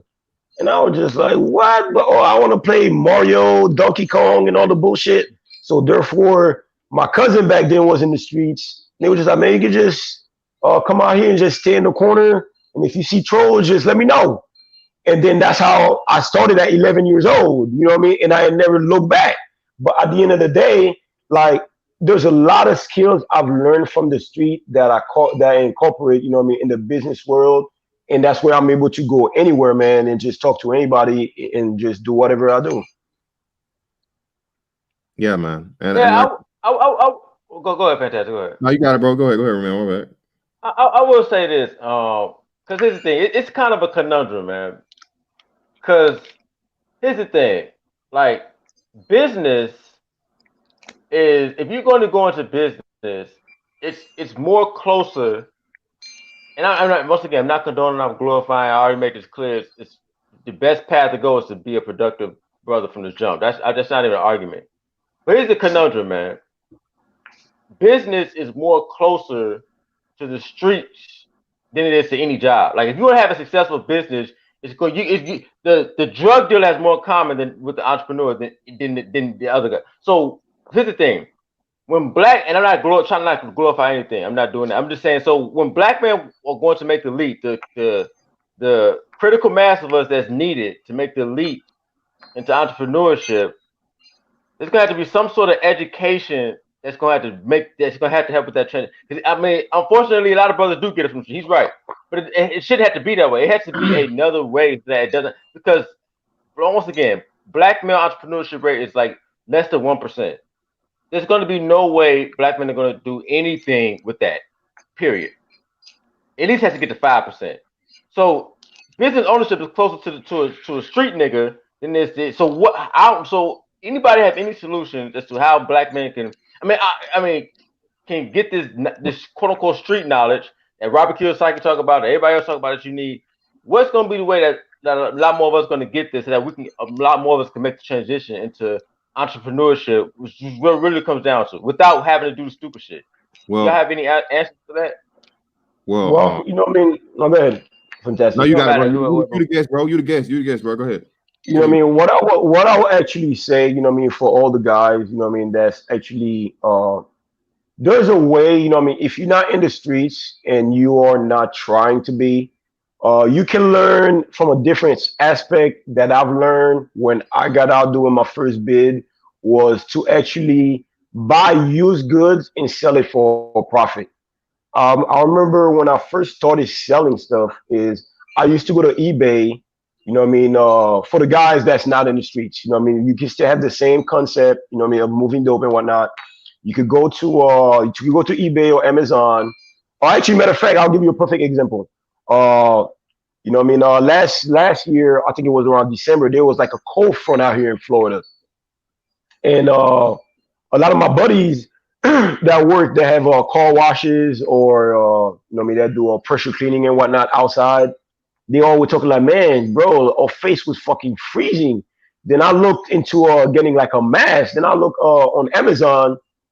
And then I saw that they were selling those ski masks for like $3 to $4. I think they were like $3. And then I bought like 50 of them. I bought 50 of them for like $3 a piece. So I hit my buddies up. I'm like, yo, you know, to keep your face warm, bro, I got these masks, bro, $10. You know what I mean? And they were like, what?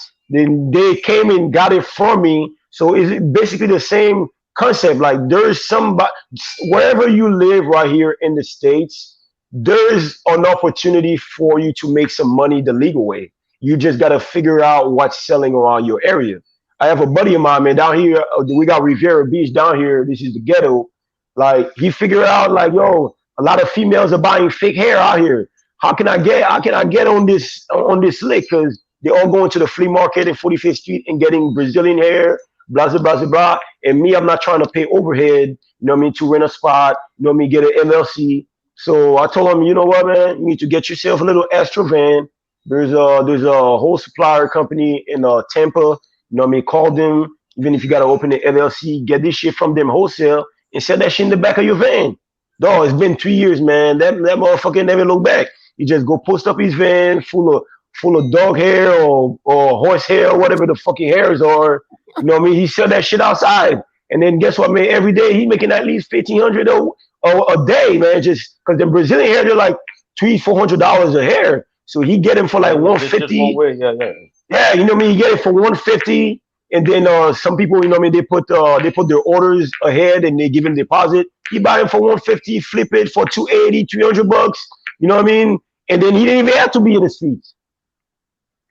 No, and now I agree with that. Start selling shit, start learning people, start getting out there, get on Craigslist, that's how you're gonna get, because street smarts is just, somebody said in the chat, just being savvy. It's just learning people. You don't have to go to the streets to learn. Now, unfortunately, we have this thing where you don't have to do that shit. It's just learning psychology, learning people's, you know, triggers, getting what's gonna get them to give you that dollar, things like that. You can learn that shit just trying to sell shit every day. You know what I mean? And, well, you know, I see Gabe just said some dudes have to be in the street to learn. No, sir, no, they don't. Well, let me tell you something, Gabe. If you didn't grow up in the hood or didn't grow up in the ghetto, you don't know what you're talking about, bro. Because guess what, man? If you know me, like me, for example, like a lot of my friends, even the ones that are struggling now, it was not until I did my first bid, I didn't know what goulash was. And I have friends, man, that used to literally, and goulash is something that I learned while being locked up. You know what I mean? Just to have a proper, decent meal, you know what I mean? Even though it's high sodiums and bullshit. But some of my friends, man, that's really out here, man, struggling and shit like that, man, that's literally, man, can't eat. I had to literally come up with that concept and telling him, like, yo, this is how you make a goulash. You can't eat this shit, man. Do this shit like a cake. Instead of being out here, man, trying to sell bags here or bag there just to survive. And some of them can't get no job because their records is shot and fucked up. But they don't have the mental fortitude, man, to actually go out there and be like, hey, I'm gonna go buy a little pressure washer. That's why a lot of my friends, man, when they got their first stimulus check and they were complaining, I told them, man, bro, do not pay your bills. You better call them peoples, ask them for an extension, go buy a pressure washer, man, for $300-400.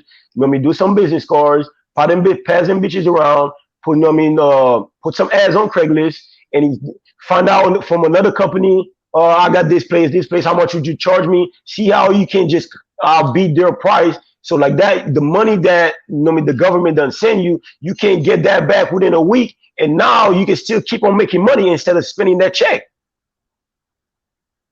Yeah, that's what I'm saying. Use that check, use that money to make more money. But you know niggas ain't do that. You know what niggas did with that stimulus check. You know niggas and trick that shit off. Man, speaking of super chats, let me catch up on this real quick. And wait, fantastic. Did you have answers to that? Did you have answer to that?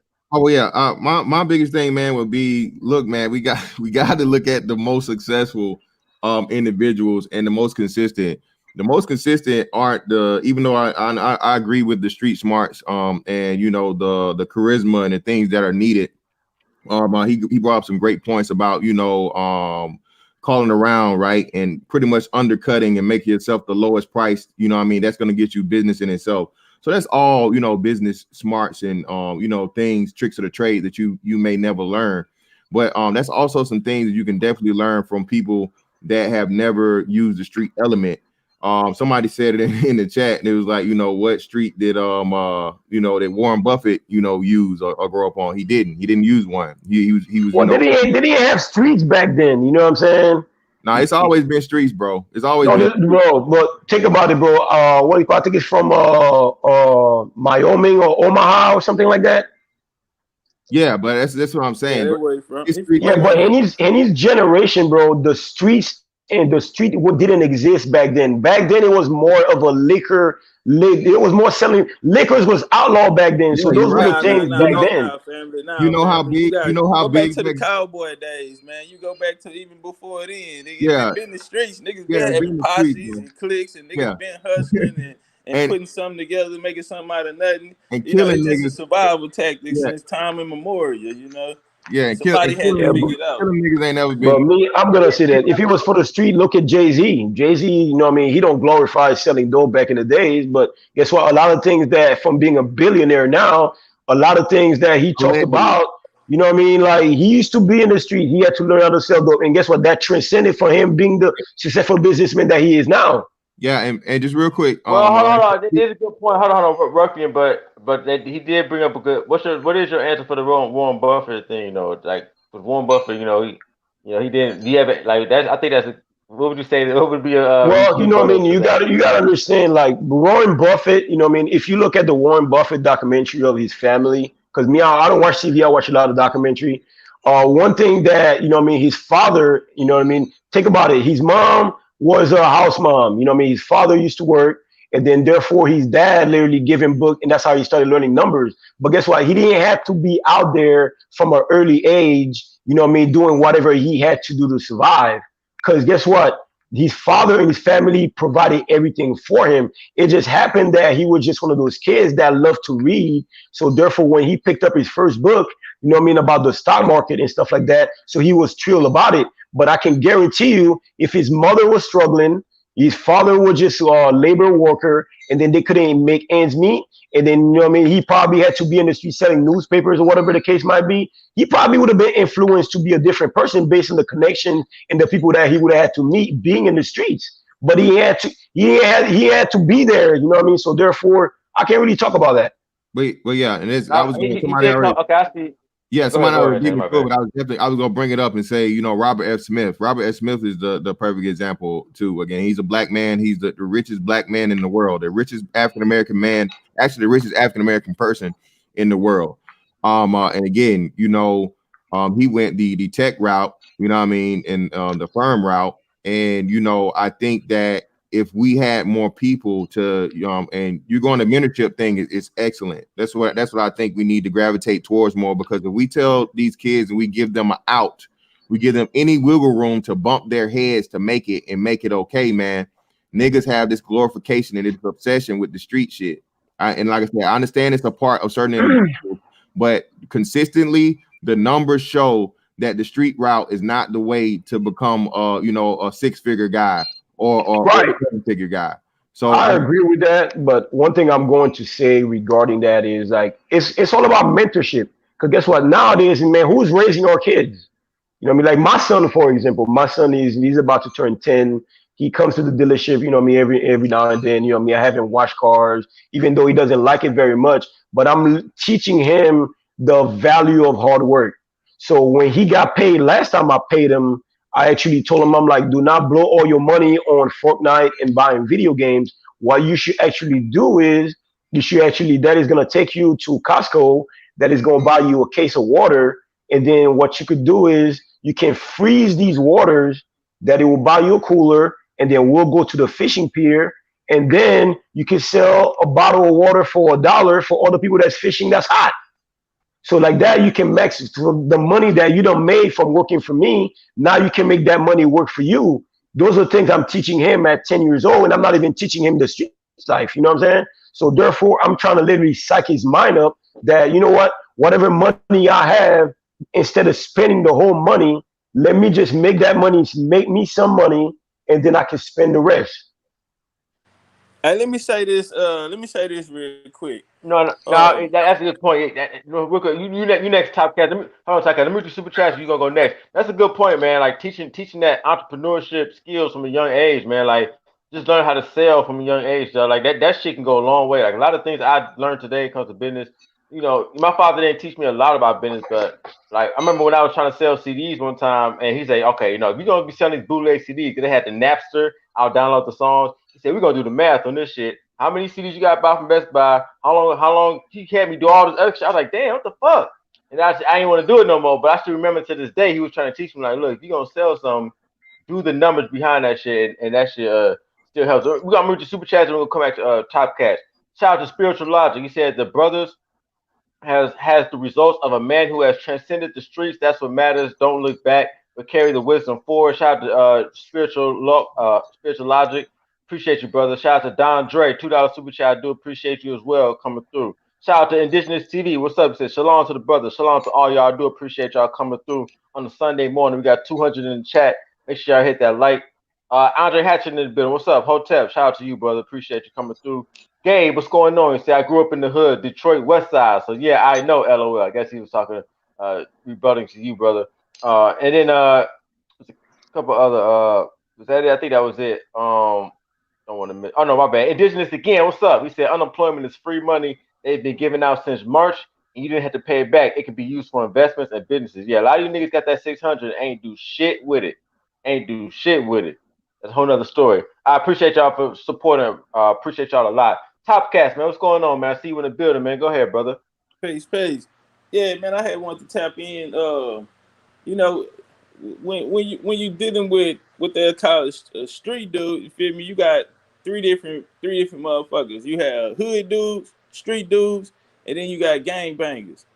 And so the hood dude is just a person who grew up in the hood. That don't mean he was active or he got into it. You know, they probably been people them probably just didn't have enough money to move out, or they been there so long before the shit turned wild and crazy or whatever.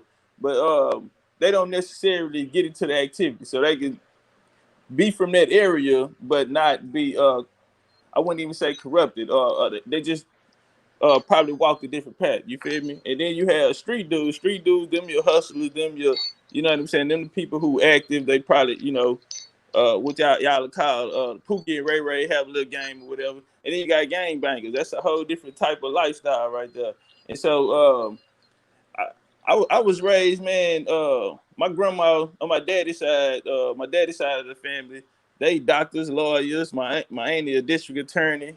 My other my other auntie, they all successful. You feel me? My grandma ran a historical black university down here, and then on my mom's side, that was from the hood.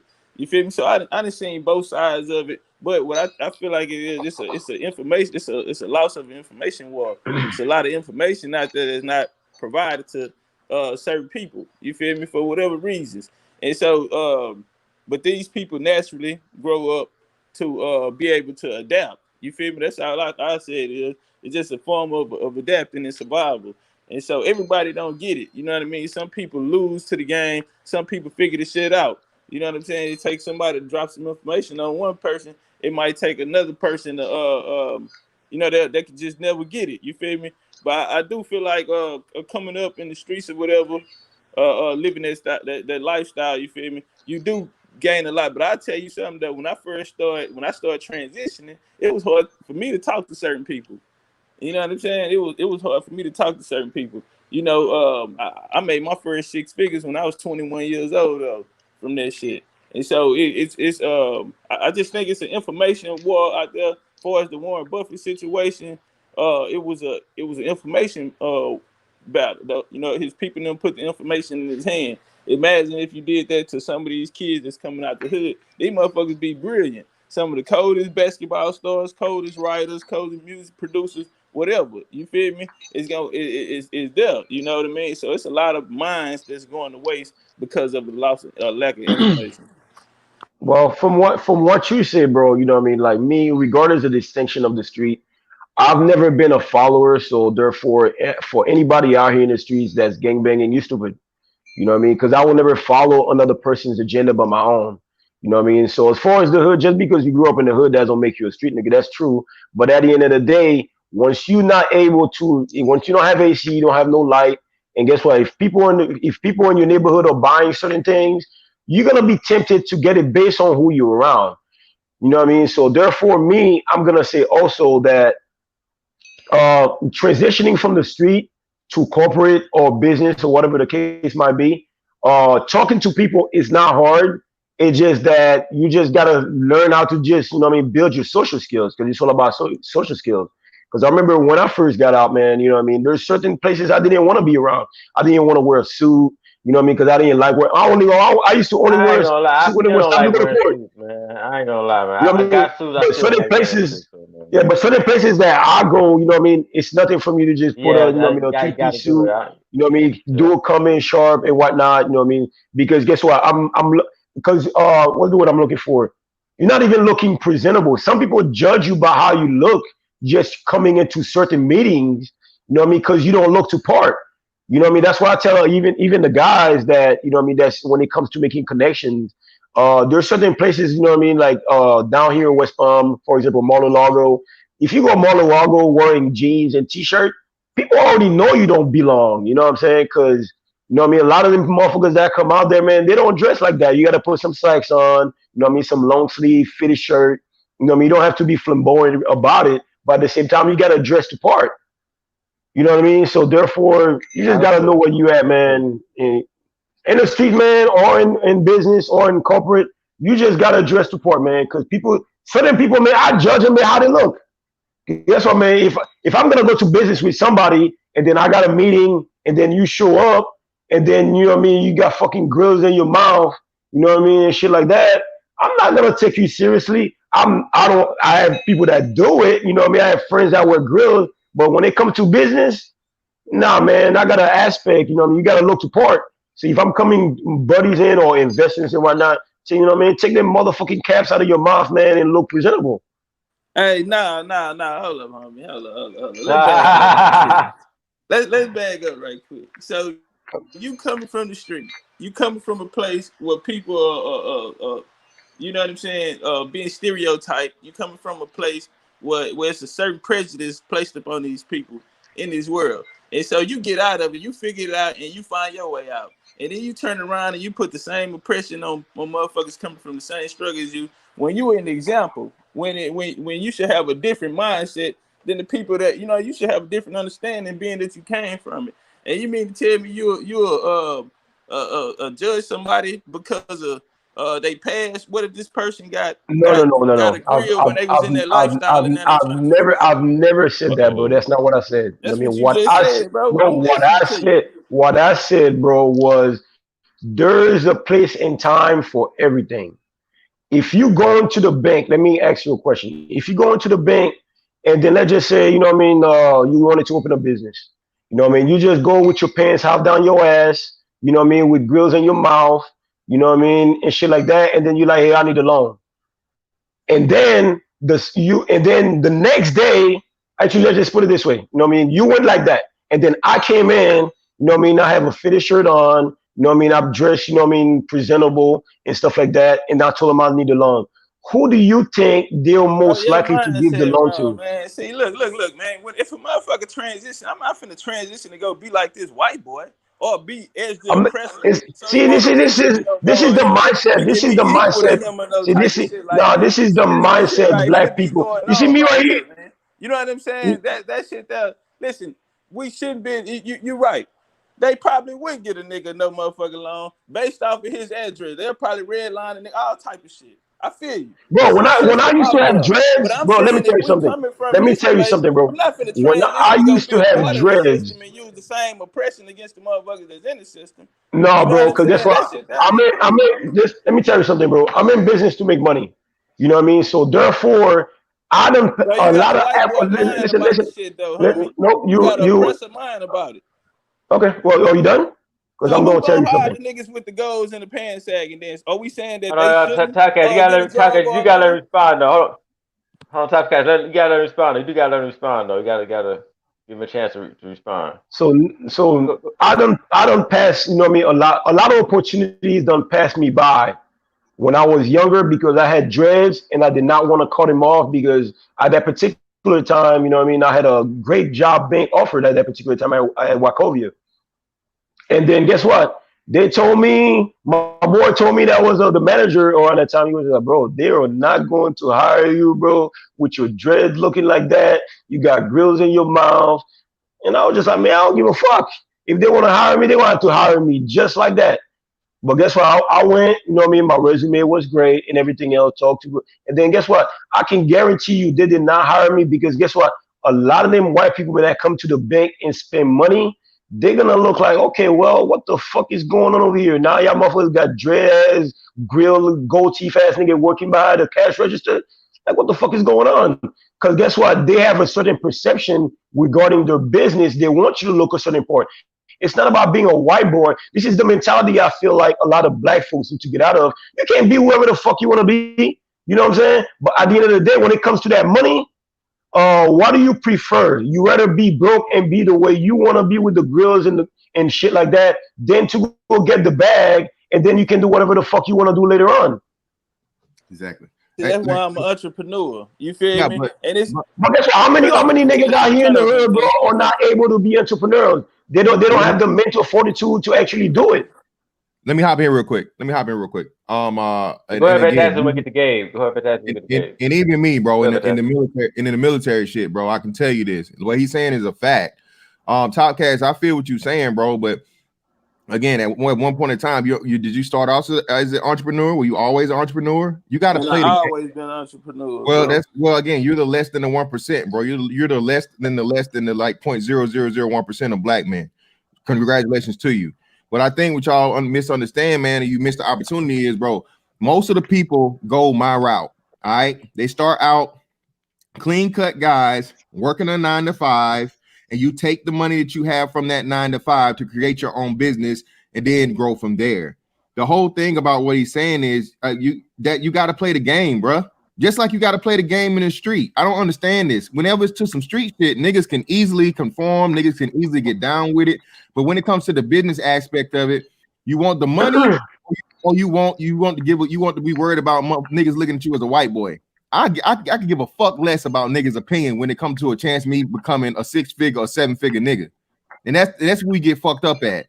We worried about the perception of, oh, I ain't gonna be me no more. Nigga, you gonna always be you. But again, it's code switching. It's knowing it's a time and a place. That's the most important thing I think you missed out of what he said, Top Cats. It's a time and a place. I wear hooping shorts, bro, like 24/7.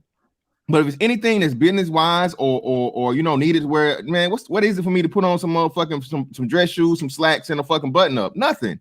So again, man, and that's just that's a part to the course to get to where you want to be in being a successful dude.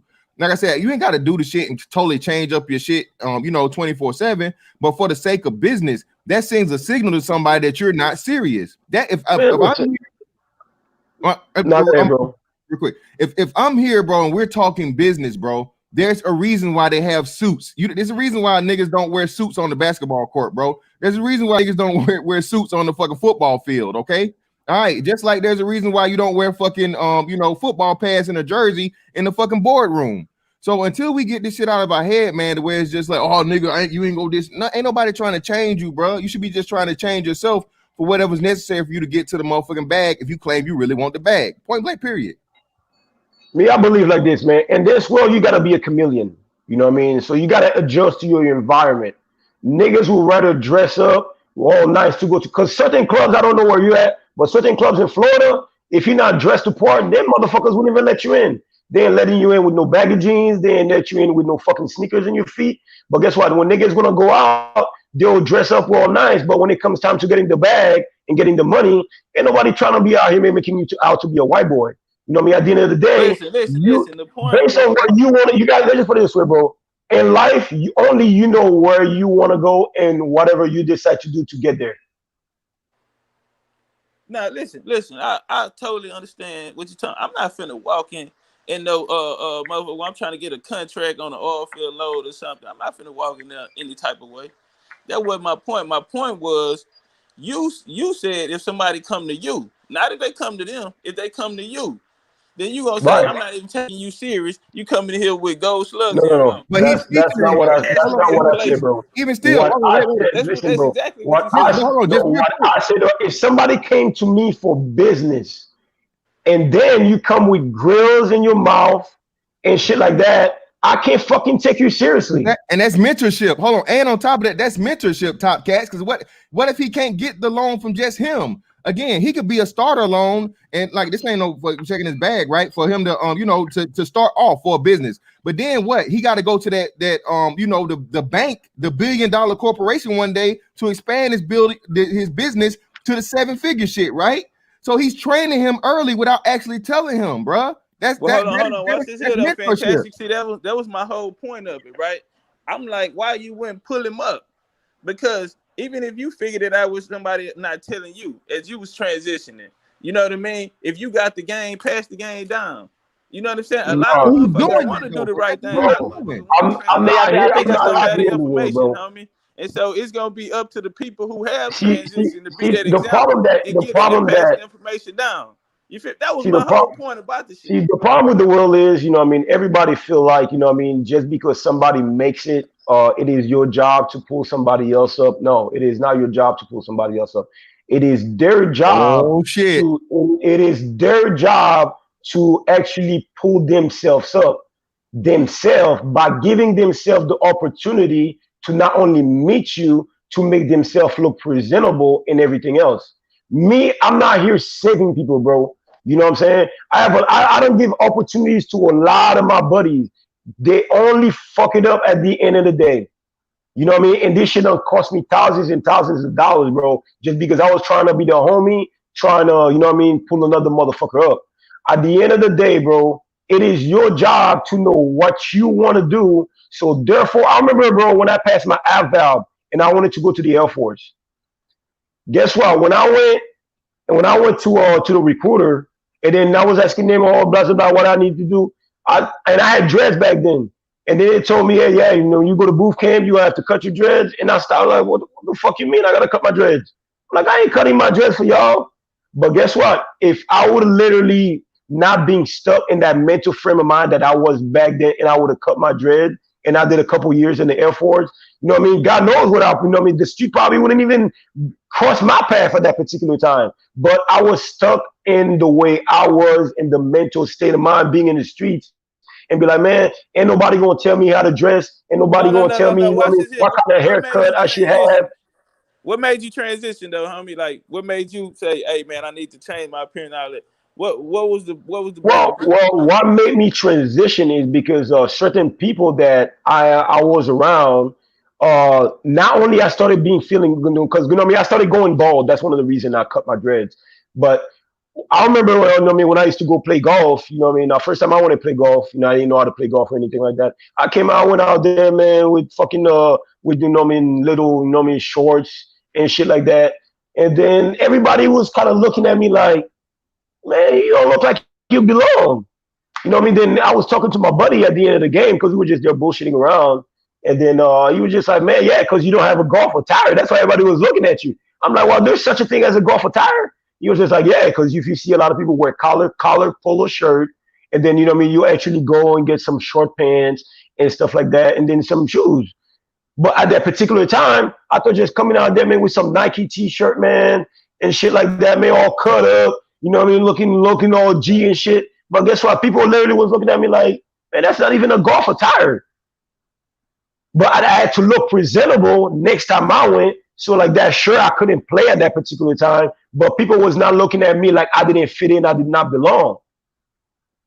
So you had an example. So yeah, man. Yeah, we can't just stay stuck on one subject. But go ahead. We're gonna get to Gabe. I think they did definitely hammer that out, man. Hold on. What Gabe got that motherfucking James Earl Jones filter on his shit, nigga. What the fuck going on? So I swear to God, bro, I was like, what's the sound? This nigga got a filter. Is it a voice filter? Does it sound too low? No, I'm fucking with you, man. you got me bad. Okay. I was like, whoa. All right, real quick. Let me clap these super chats. Then we're gonna go to Gabe and let him go next. But I'm gonna agree with the Taztic and Ruffian. I think you got to play the part till you get there. And then when you get there, when you get the break, you do whatever the fuck you want. But until then, you got to play the part, man. This is how the world works, man. Shout out to Indigenous. He says, so looking professional means you're trying to be a white boy.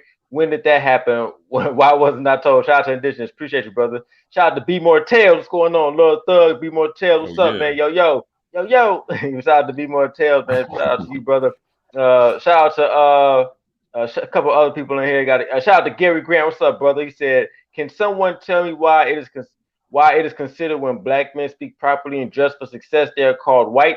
Big up to Ramil and the panel. Shout out to you, Gary. I do appreciate you, brother. That's a good question. We just hammered that out. Shout out to Sick Lid. What's up? He said, Top Cast Catering. What your BS one? Okay. Top Cast Catering. Okay. I see what you're saying. Okay. Shout out to you. Shout out to Don Drake.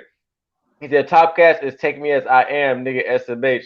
I mean, Top Cast, if he's his own man, you know what I'm saying? He got his own bag, he can do whatever, shout out to Top Cast, man. I get him. All right, shout out to us. Let's get us Gabe, man. What's going on, Gabe? You said something earlier, man. I want to make sure you got your point. I appreciate you coming through and support as well, man. Absolutely. Thanks for having me.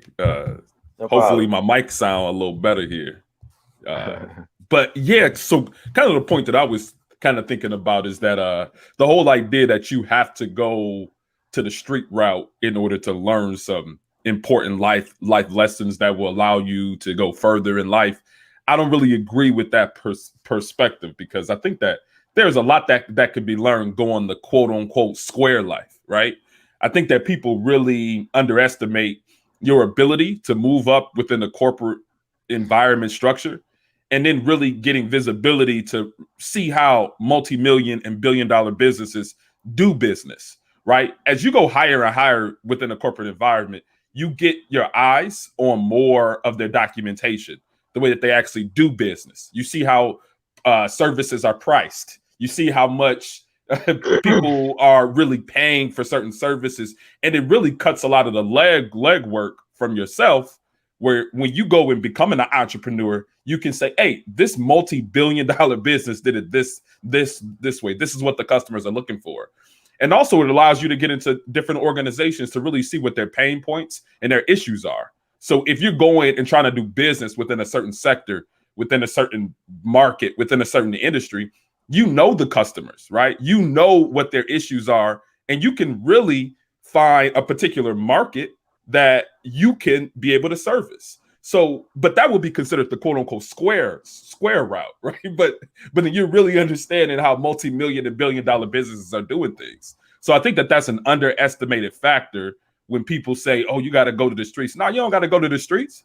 You can go this quote unquote square route and really cut a lot of your legwork because you're seeing what successful businesses are doing currently in the market. I think that was one of the points I wanted to bring up. Yeah, real quick, I'm gonna let Ruffian answer. That was the first part of the stream. We said the exact same thing. Like guys who are in corporate, if you studying the business, learn the business, so you can get out there and eventually compete with them. That's why it was called corporate versus. We definitely touched on that, and I definitely agree with you. Like I said, streets is not necessary. You got anything on that, Ruffian? Well, I'm going to say, like I was telling Gabe earlier, is, you don't have to go to the streets, you know what I mean? But at the end of the day, a lot of guys that's from the hood, for example, like a lot of guys that's from the hood that doesn't know business, the way they learn business is how they learn how to buy an ounce, you know what I mean, first. They learn how to buy an eighth first. Then after that, they move up to buying an ounce, you know what I mean? Then they move up to buying a pound. But the thing about it is transition business wise as far as what's the word I'm looking for here? As far as learning numbers. You know what I mean? Like, for example, like big corporates, they're all about numbers. So therefore, if they're buying a certain, let's just say a certain item for a certain price, they need to know how much their profit margin is going to be. So therefore, a lot of guys that literally being in the street life, you know what I mean? It is the same thing. The only difference is it just happened to be the streets. I have friends right now, man. Mm-hmm. Okay. And I was gonna say, I think the problem there, and even still looking at business, is not only the numbers, right? Buying an ounce, buying a pound, but the thing that's not that I don't think that is taught is business risk. So you are investing in this particular business, buying some type of illicit substance, but your risk heavily outweighs your ability to do business. I do understand that, but one thing I'm going to say about that is, because guess what? Let's just say you buy an ounce, for example, and you break it down in bags. You know what I mean? So let's just say you buy an ounce, you know what I mean, for $300. The profit margin once you bag it is about 150. You know what I mean? So you know you're only making $150 profit plus your money back. So now let's just go and say the same thing. Let's just say you go to BrainsMart, for example, and you buy one of their open box TV, and then you buy it for $500, and then you reflip it for $200. So you made a $200 profit. You know what I mean? So therefore, if you was not in the street, you know what I mean, you wouldn't know that I could buy this for such and such and make a profit compared to the people that goes corporate or that just go, or the squares that go legit. But guess what? It's still the same thing. The only avenue is just that the person that's in the street just actually going to the market of where they are. Because people that's from the street, man, it's just a need. Because people don't just wake up and say, oh, man, I'm going to start selling weed or whatever the case might be. It's just that they just happen to see, you know what? Somebody need this.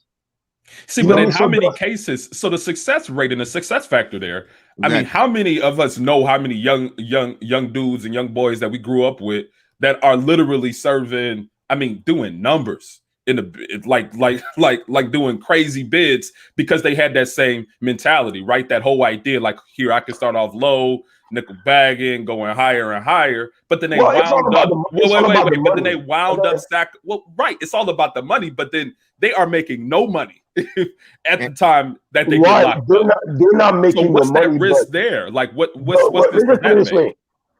The risk that some of them are willing to take, it might not be the risk you're willing to take. Like me, would I do it? Now that I know better, of course not. You know what I mean? Like, then again, when I was younger, like I could look at it like, okay, well, I don't have to go. I could stay at home. I could move this. I could move that. Even though the profit margin to me, it seems like it's worth it, even though it ain't shit. But to a person that's in the hood, that don't want to be doing nothing with their life, it seems like money to them. To me, $150, man, of $200 ain't no money. But to somebody that's in the streets, that's lazy, that's being home, that actually, instead of them going anywhere, somebody could just knock on your door and they come get it. That's shit. It. To them, it's worth it. To me, I say no, it's not. Compared to somebody, because you know me, I go to Best Buy all the time. and I'm trying to see all their open box item that they have, you know what I mean, and how much I could buy it for and flip it online just to make a profit. You know what I mean? And it's the same thing to me. Yeah, but I think the most important part here is we're saying numbers, but again, like I said, niggas can't math and niggas can't word. So off the top of what you said, when you do the $300 thing, right, you make $150 profit. That's only a 50% return on your investment, or 50% profit. All right, and then I think you said what, 500 to 200, you make 200 on top. That's 40%. So again, like Gabe said, is it worth? Is that $200 or that $150 worth years off of your life for being in that thing? And furthermore, like I said, the number aspect goes. We look at the numbers, and the top 30% of black earners, top earners that are consistently, without a doubt, irrefutable, are those with college degrees in the black community. So when the highest earners, not the fucking D-boys, not the drug dealers, not the gangbangers, not the hood niggas, again, are the people that took the route of not going through the street route, how can we not, or why are we not converting over to, these young brothers that, hey, the street shit is inexcusable. Do not do the street shit. These are the numbers, okay? This is just like, and it's even worse than like hoop dreams, right? Or like ball dreams. Like football, your percentage same thing to me. Yeah, it's people down a particular route where they really aren't able to have a high level of success. But yeah, go ahead. I'm sorry. Yeah, but at least then, Gabe, it's no negative return on that investment. You see what I'm saying? You come out better on it, because even if you don't make it to the pros, you can make it semi-pro or whatnot, or at least at the very least you get a free education for it. So let's not do that. Let's not ever say that athletics is on the level of criminality. Yeah, you feel me? But hoop dreams, right? It's the whole not maximizing your opportunities while really hoping and dreaming for something that has a very low success. Like I said, I covered that though, but again, that can be a means to another end. The hoop dreams can still make you out to be one of the 30% top earners, because now what? You have the college degree. You feel me? I just had it. You know what I'm saying? You to some level, but sure. Yeah. And we all know people that have done it. I know people that have done the same thing, who have used their, started out with a football scholarship and became, six-figure guys and very, very successful personal businessmen or entrepreneurs. So I think that's different than saying hoop dreams, because I know some. I'm saying hoop dreams. I'm saying hoop dreams as in far like you're good enough. We get it. I know. Sure. Go ahead. Me personally, I think that one of the main problems in the black community is that the hood niggas are glorified. If you look at the rap music and all the bullshit that's going on, and people that are actually in social media. Those are glorified because people only see what's going on until shit goes wrong. People glorify, carrying guns and all the other bullshit and getting into fights until something go wrong, and then you gotta go do a lot of years over some dumb shit. Because I used to be then and there, I used to get into a lot of fights. I used to bust niggas' head for fun. But it was not until I started getting charges after charges, and then the police not only started profiling me, and also when I get pulled over and they pull up your name, and they saw that you aggressive motherfucker, then now guess what? You have all kinds of police fucking with you. When guess what? If you didn't have a record, they could have just be in their merry way. They give you a warning, and that would have been it. Once you start getting drug charges, even if you don't have no drug in the car, but guess what? They want to bring out the dogs because your past done made it so. And there's that risk factor, right? In jumping into that particular type of industry. Right, because once you jump into the street lifestyle, man, you are going to be judged a different way by society in general. But the only thing you can do is to actually maximizing yourself by learning and going to a different path. You know what I mean? Because guess what, man? Believe it or not, when I get pulled over now, bro, it's always a fucking headache. Always. You know what I mean? Because guess what? My rap sheet from a few years ago still carries me now, because even though I don't carry dope in my car no more, I don't do this, I don't do that, I'm not aggressive. Now when I get pulled over, I shut the fuck up. Hey, here's my license. You want to talk that bullshit? I ain't got nothing to say. Where you going? I ain't got nothing to say. A long time ago, I used to get pulled over, man. I used to be like, man, what the fuck you want, man? Give me my ticket and get the fuck out of my face.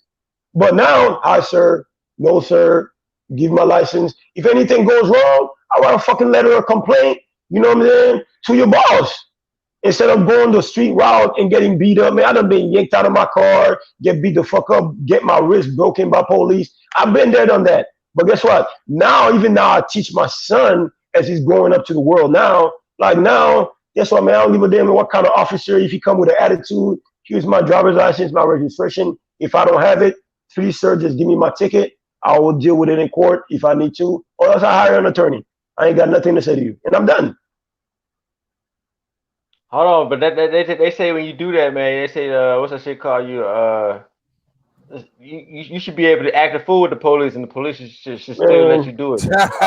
I used to have a fool with the police, man, until 40 motherfuckers beat my ass up, yanked me out of my car, opened my door, and yanked me the fuck out. Because I was on some Brody shit that day. Did I deserve it? Hell yeah, I deserved it. Oh shit! Whoa! You know what I'm saying? Whoa! Hey, Ruffian! Hey, they say you're a coon. They say you're a coon. I'm not a coon. You know what I mean? Guess what? If I was respectful that particular day, because guess what? The cop was cool. You know what I mean? It's just that I was started mouthing off. Then you were just like, well, you want to mouth off? Put down your tents, your window. Then he started fucking be like, okay, well, your tents are too dark. And I'm like, man, fuck you, man. These are my tents. I'm not going to remove it. I was on some bullshit that day. Then he called back up. When back call came, I'm like, what the fuck y'all niggas doing out here, man? I saw they were mouthing off. So therefore, when they told me to step out of the car, I felt like I knew the law. I'm like, man, I ain't stepping out of my motherfucking car, man. Fuck y'all. Brother. When I say things like this, I'm a cool. Go ahead, Grant. I'm just Ruffian. So, brother, you saying you resisted arrest, brother? Bro, resistance was not the word, bro. Oh damn! You know, when they told me to put my hands behind my back, I was like, man, bro, don't touch me, bro. I was on that. But Ruffian, Ruffian, you on some sizable shit, bro. You look like a BABG card carrying member, brother. Bro, listen, man, don't fuck around with the police out here. Cause guess what? They got the right to beat your motherfucking ass, and nothing you can do about it. Damn, bro. Damn, Ruffian. That's word of God right there, brother. Can I say something real quick? You see my wrist right here? Yeah. My wrist right here, man. They was trying to put handcuffs on me, and then I was on some bullshit. Guess what? They twist the fuck out of my wrist and broke my wrist. You know what I mean? So therefore, man, don't fuck with the police, man. Shut your mouth. Do what you're supposed to do. A lot of black people feel like they're entitled because, oh, a white officer, I know the law, I'm this, I'm that. And listen, man, don't play with the police in the side of the road. I've had buddies, man, get shot, man, by the police because they was on some Brody shit. And guess what? You're not going to win. But when you start talking about that, real quick. I gotta ask you this real quick. I'm gonna get you in smooth. Hold up. I gotta ask you this, man. Hold up. Let me get the super chat. Shout out to Omega Dreads. Said for the herbs and Black Men Surpassing. Thank you, Omega Dreads. Shout out to Doug. It said, Ruffian, do you consult on how to bid on cleaning contracts? I go, Doug. Yeah, a lot of brothers want consultations with you, brother. So keep that in mind, Ruffian. Well, you know what I mean? The cleaning business is, you know what I mean? I would say particularly, not to get off topic here, you got to look what your competitors are doing, and then you actually got to go and see the place in person, and then you bid by square footage. Okay. So, yeah, Doug, go ahead. Hit him up on the email. I can get the details about that. I do got to ask you, though, Ruffian, and I appreciate you, Doug. Thanks a lot, brother. So what's your take on the George Floyd thing? I got to ask you that. What did you see the new camera footage that came out? We're just gonna touch on that real quick. I'm curious about your opinion. This might be my cue to leave. Gabe, what you doing? Gabe, you this might be my cue. Gabe, you need to hear it, Gabe. You need to hear this gospel on the Sunday, brother. Did you hear? Hold on, but did you see the extra footage, Ruffian? What extra? The new camera footage that just came out? Yeah. No, I have not. You know what I mean? But from the video that I saw from the first time, you know what I mean? It's unfortunate that the man lost his life. But at the end of the day, I can't really talk much about it because I don't know much about it.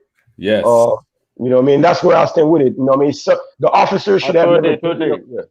You know what I mean? The officer should have never, you know what I mean, put his knees on the man's neck like that. You know what I mean? Because, you know what I mean, I used to fight MMA, so I know, you know what I mean, pressure point, your neck is a very pressure point. But at the end of the day, I can't talk about it because I do not know, bro. No, I feel, and I think we all agree. We all definitely agree that the officers. I mean, that's all a given. I mean, we all.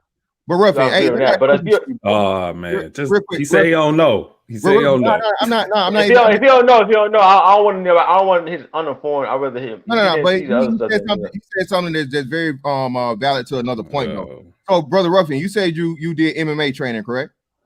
Yes. All right. So how often is it that you have things that somebody's trying to compress your spine or hold you down and things like that? It's common times where you're always going to be pressed down and contorted by somebody like another grown ass man like holding you down, right? Right. Have you suffered a spinal injury in your MMA training?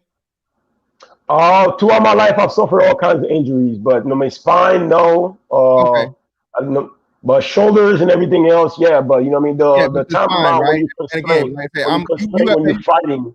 Have you slipped a disc in your back before? Have you ever slipped a disc? Yes, I have 2 discs in my back that's fucked up right now. Yes. How'd you do that? Car accident and a motorcycle. Oh, great. Thank you. So it wasn't human induced. And again, I'm glad you said that, brother. See, this is why conversation is important because people out here don't have an understanding of the mechanics of the body. The absolute least occurrence of spinal injuries come from person to person interaction. Like Brother Ruffian just told you guys and educated you, the most common way of doing it is by lifting something too heavy or improperly or car accidents.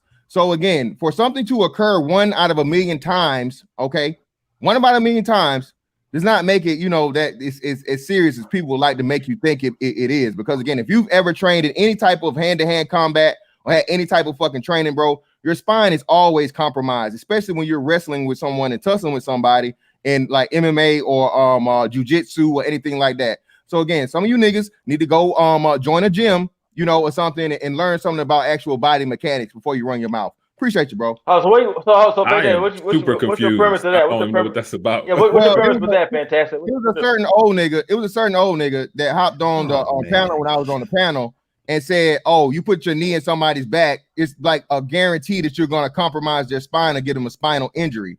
That is wrong. That is, again, I just told you, the most occurrences of spinal injuries come from non-human interactions. You lift something too heavy or improperly, or car accidents. People train. If you squat a lot of weights, the chances of you having spinal injury is very high. Thank you. And people do that. Okay, so fantastic. So you're saying. So let me get this clear. So you're saying that I didn't see the whole stream the other day. I just hopped at the end. So you're saying they were trying to say Floyd did not die from that. No, he didn't. He didn't have a spinal injury at all. The dude died from like complications. How did he pass away? Huh? From breathing. Where did the complications of breathing come from? It was hard. It was hard. It wasn't his spine. It had nothing to do with his spine. They talked about niggas getting their spine severed. Ramil, niggas actually used the word severed. Do you know how hard it is to sever a fucking spine? Well, I think the problem. I don't think the problem was the spine. I think they said that the officer's knee on his neck could have caused him to not breathe. Is that what? No. Asphyxiation is what the coroner's report said. I have a question real quick for Top Cats. You know what I mean? Top Cats. Let me show you this. If you see this guy right here, right? I'm just gonna prove a point. All right, let me let Fantastic answer that last question before we get to that. Let me let Lisa answer that last question real quick. So Fantastic, you're saying that the asphyxiation was caused real quick to wrap it up, Fantastic. You're saying that the asphyxiation was caused by a combination of drugs that he had taken in fentanyl and reducing the man's breathing and compromised the system. Also, it's something hysterical, something. It's an actual medical term for it. He was talking about he couldn't breathe before he was even put down on the ground, and the officers ever put the knee in the back or whatever, right? My point was this: somebody hopped on the fucking panel and gave some false shit because the nigga got a dick riding defense force, and everybody wants to, whatever, just follow niggas off the strength of niggas being who they are and not know anything about the fucking facts. Again, Ruffian just reconfirmed everything I already tried to tell niggas, but then because niggas like to dick ride, they're dumb. They just listen to what motherfuckers say. It is extremely difficult and hard for you to suffer a spinal injury just from someone putting a fucking knee on your back. The spinal injury shit, he didn't even have a neck injury. Again, asphyxiation is not a neck injury. It's the inability to breathe. So my whole point was, like I said, I'm just justified yet again. Fantastic was right again. And no, you're not. I am. Asphyxiation. Hey, No, it's asphyxiation has nothing to do with your spine, bro. But it has nothing. Asphyxiation does not happen by somebody just having fentanyl. Wait. That's not what I'm arguing, Gabe. Gabe, listen to me. Listen, Gabe, I'm not arguing. Listen to me, Let's bro. not go off topic, Ain't no please. feelings. No, Gabe, yes, there are no. because you're not listening to me, Gabe. I talk directly to the I'm not even point shouting I'm you talking down, about, though. bro. I'm not shouting you down. All right, real quick. Okay, I ain't expected to go down. All I'm saying is that asphyxiation has nothing to do with the spine. Wait, listen. You don't have to talk to me like that, man. Brother, I'm just answering the question. You like you gotta chill. Let Gabe, hold on. I'm not on that energy. I'm not on that energy. Gabe, we're gonna move forward. All right, Gabe, real I'm quick. not even on that energy. I'm just just saying. Listening though, Gabe. You're not listening, brother. You're getting emotional. You turn this into something I never ever said. All I simply said is I was specifically referring to it. I made sure I referred. You're giving a wrong definition of asphyxiation. I said spinal injury and spines being severed. That was mentioned on the thing, bro. I don't know anything about that. I just listen. I don't know anything about that, about spine severing. I'm talking about asphyxiation. Nobody with just fentanyl and with a coronavirus positive result, they don't have a diagnosis of asphyxiation from a coroner's report. Okay. Their oxygen. Wait. Let me finish. Their oxygen must be restricted in some way in order for that to come up in a coroner's report. His oxygen was restricted by an external party, or it was exacerbated by the interaction by the police officers. Those are the facts. Those are the whole facts. That's not the facts. The facts are this. All right. He worked himself up, brother. He worked himself up by resisting. He raised his heart rate. He compromised his breathing by resisting, sir. So again, compromise your breathing. Yes, you and again, Gabe, you wasn't compromised by knee to his neck. It was, Gabe, brother. It was. He took fentanyl, brother. So this is what we're gonna do. We're gonna just have to wait to see the results of this, because that's why I stopped talking about the shit, because we should. Because nigga, here's the thing. You talk about the shit like people, it's very, y'all know how I feel about the shit. I ain't gonna harp on the joint. I look, I don't know how I'm about the shit, but I find that these type of conversations. I might do another stream on it again. I see it still hot and heavy in these streets with that joint, man. Still hot and heavy. Either way, though, I'm with Ruffian, man. Police come at you, shut the fuck up. That shit would have prevented this shit from the jump. Shout out to Gary Grant, man. He said most black men have a problem with the police because they forget they have a right to remain silent, do not hold court in the streets, always at loss. That's why I'm at with it. You know what I'm saying? And that could have prevented the whole thing. Shout out to the saga begins. He said derailing the stream with this foolishness, LOL. Hey, y'all know I gotta let him have it. Sometimes, it's all good. It's all Gucci. All right, my bad. Ruffian, you were saying, you was pointing out something. You said you had a question for Top Cat. Yeah, I was trying to Top Cat something. Go ahead. Top Cat, if you see this dude, right? Oh, let's see. If you see this dude and you see this dude, what are you most likely to do business with? See, they're the same dude. They're the same dude. You know what I mean? But since you was talking about. My bad, guy. I ain't break your wisdom. No, I was saying, since she was talking about, giving people opportunity and showing people the ropes. So they're both me at different times.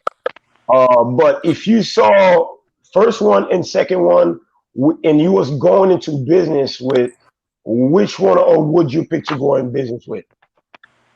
All right, I'll be honest about it. I totally get the concept of a person have to be presented, be presentable.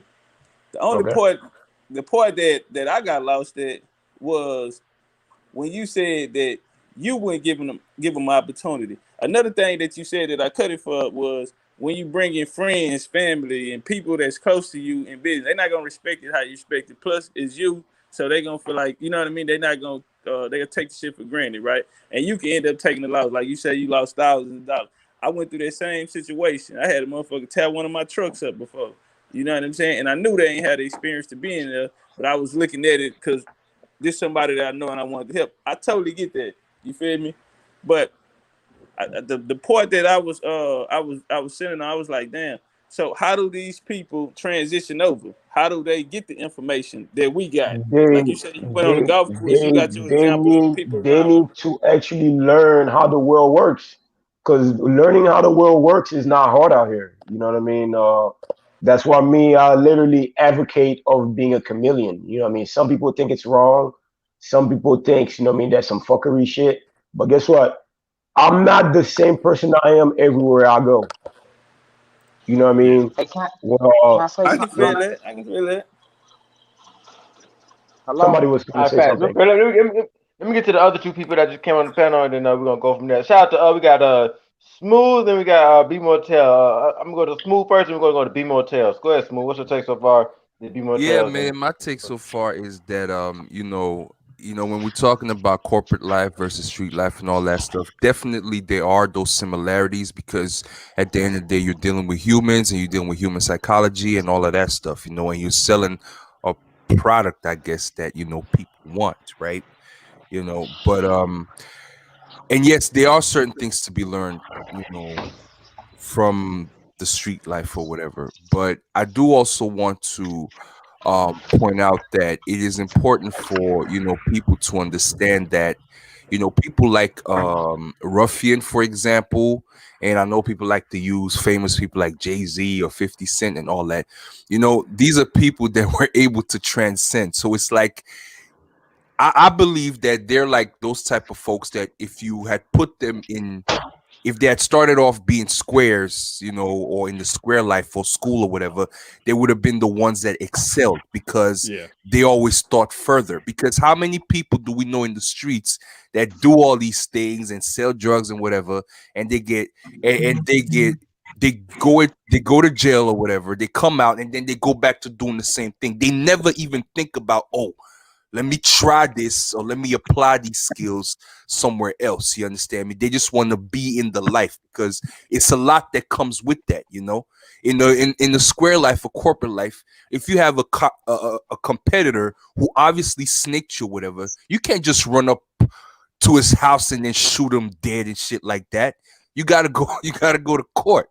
So what you do with competition that you don't like, but they gotta stay alive. And you gotta fight them another way. So there are a lot of nuances to this. But most people, we always like to generalize stuff and be like, yeah, you see, the same way you learned this on the block, he took that knowledge to the boardroom and all of that stuff. I just want people to get off that, because that's not the move. But I'm glad that there are people like Ruffian out here who do know these differences, I believe, and are able to educate people that, yo, listen, man, this is what you gotta do. You gotta cut your hair if you want to get that $1 million deal. You gotta at least cut off your dreads. If you want to get that 10 or $100 million deal, you want to make sure that hell you get a laser operation to take them tattoos off or something. You understand? So yeah, I just want people to be mindful of that. Let me ask everybody that's in the panel a question. Have you guys seen the movie The Banker? No, I Yes. haven't seen that movie. No. You should watch that movie. I think I don't think it's out yet. Can you guys hear me? No, it's out. They sent it to it's on Apple TV. Yeah, they sent it to Apple TV. It was supposed to come out to the theaters, but even before Well, you know what I mean. I probably don't have, but I have because I have these free website. I have a website where I watch all the movies. That's actually not in theaters or anything else right now.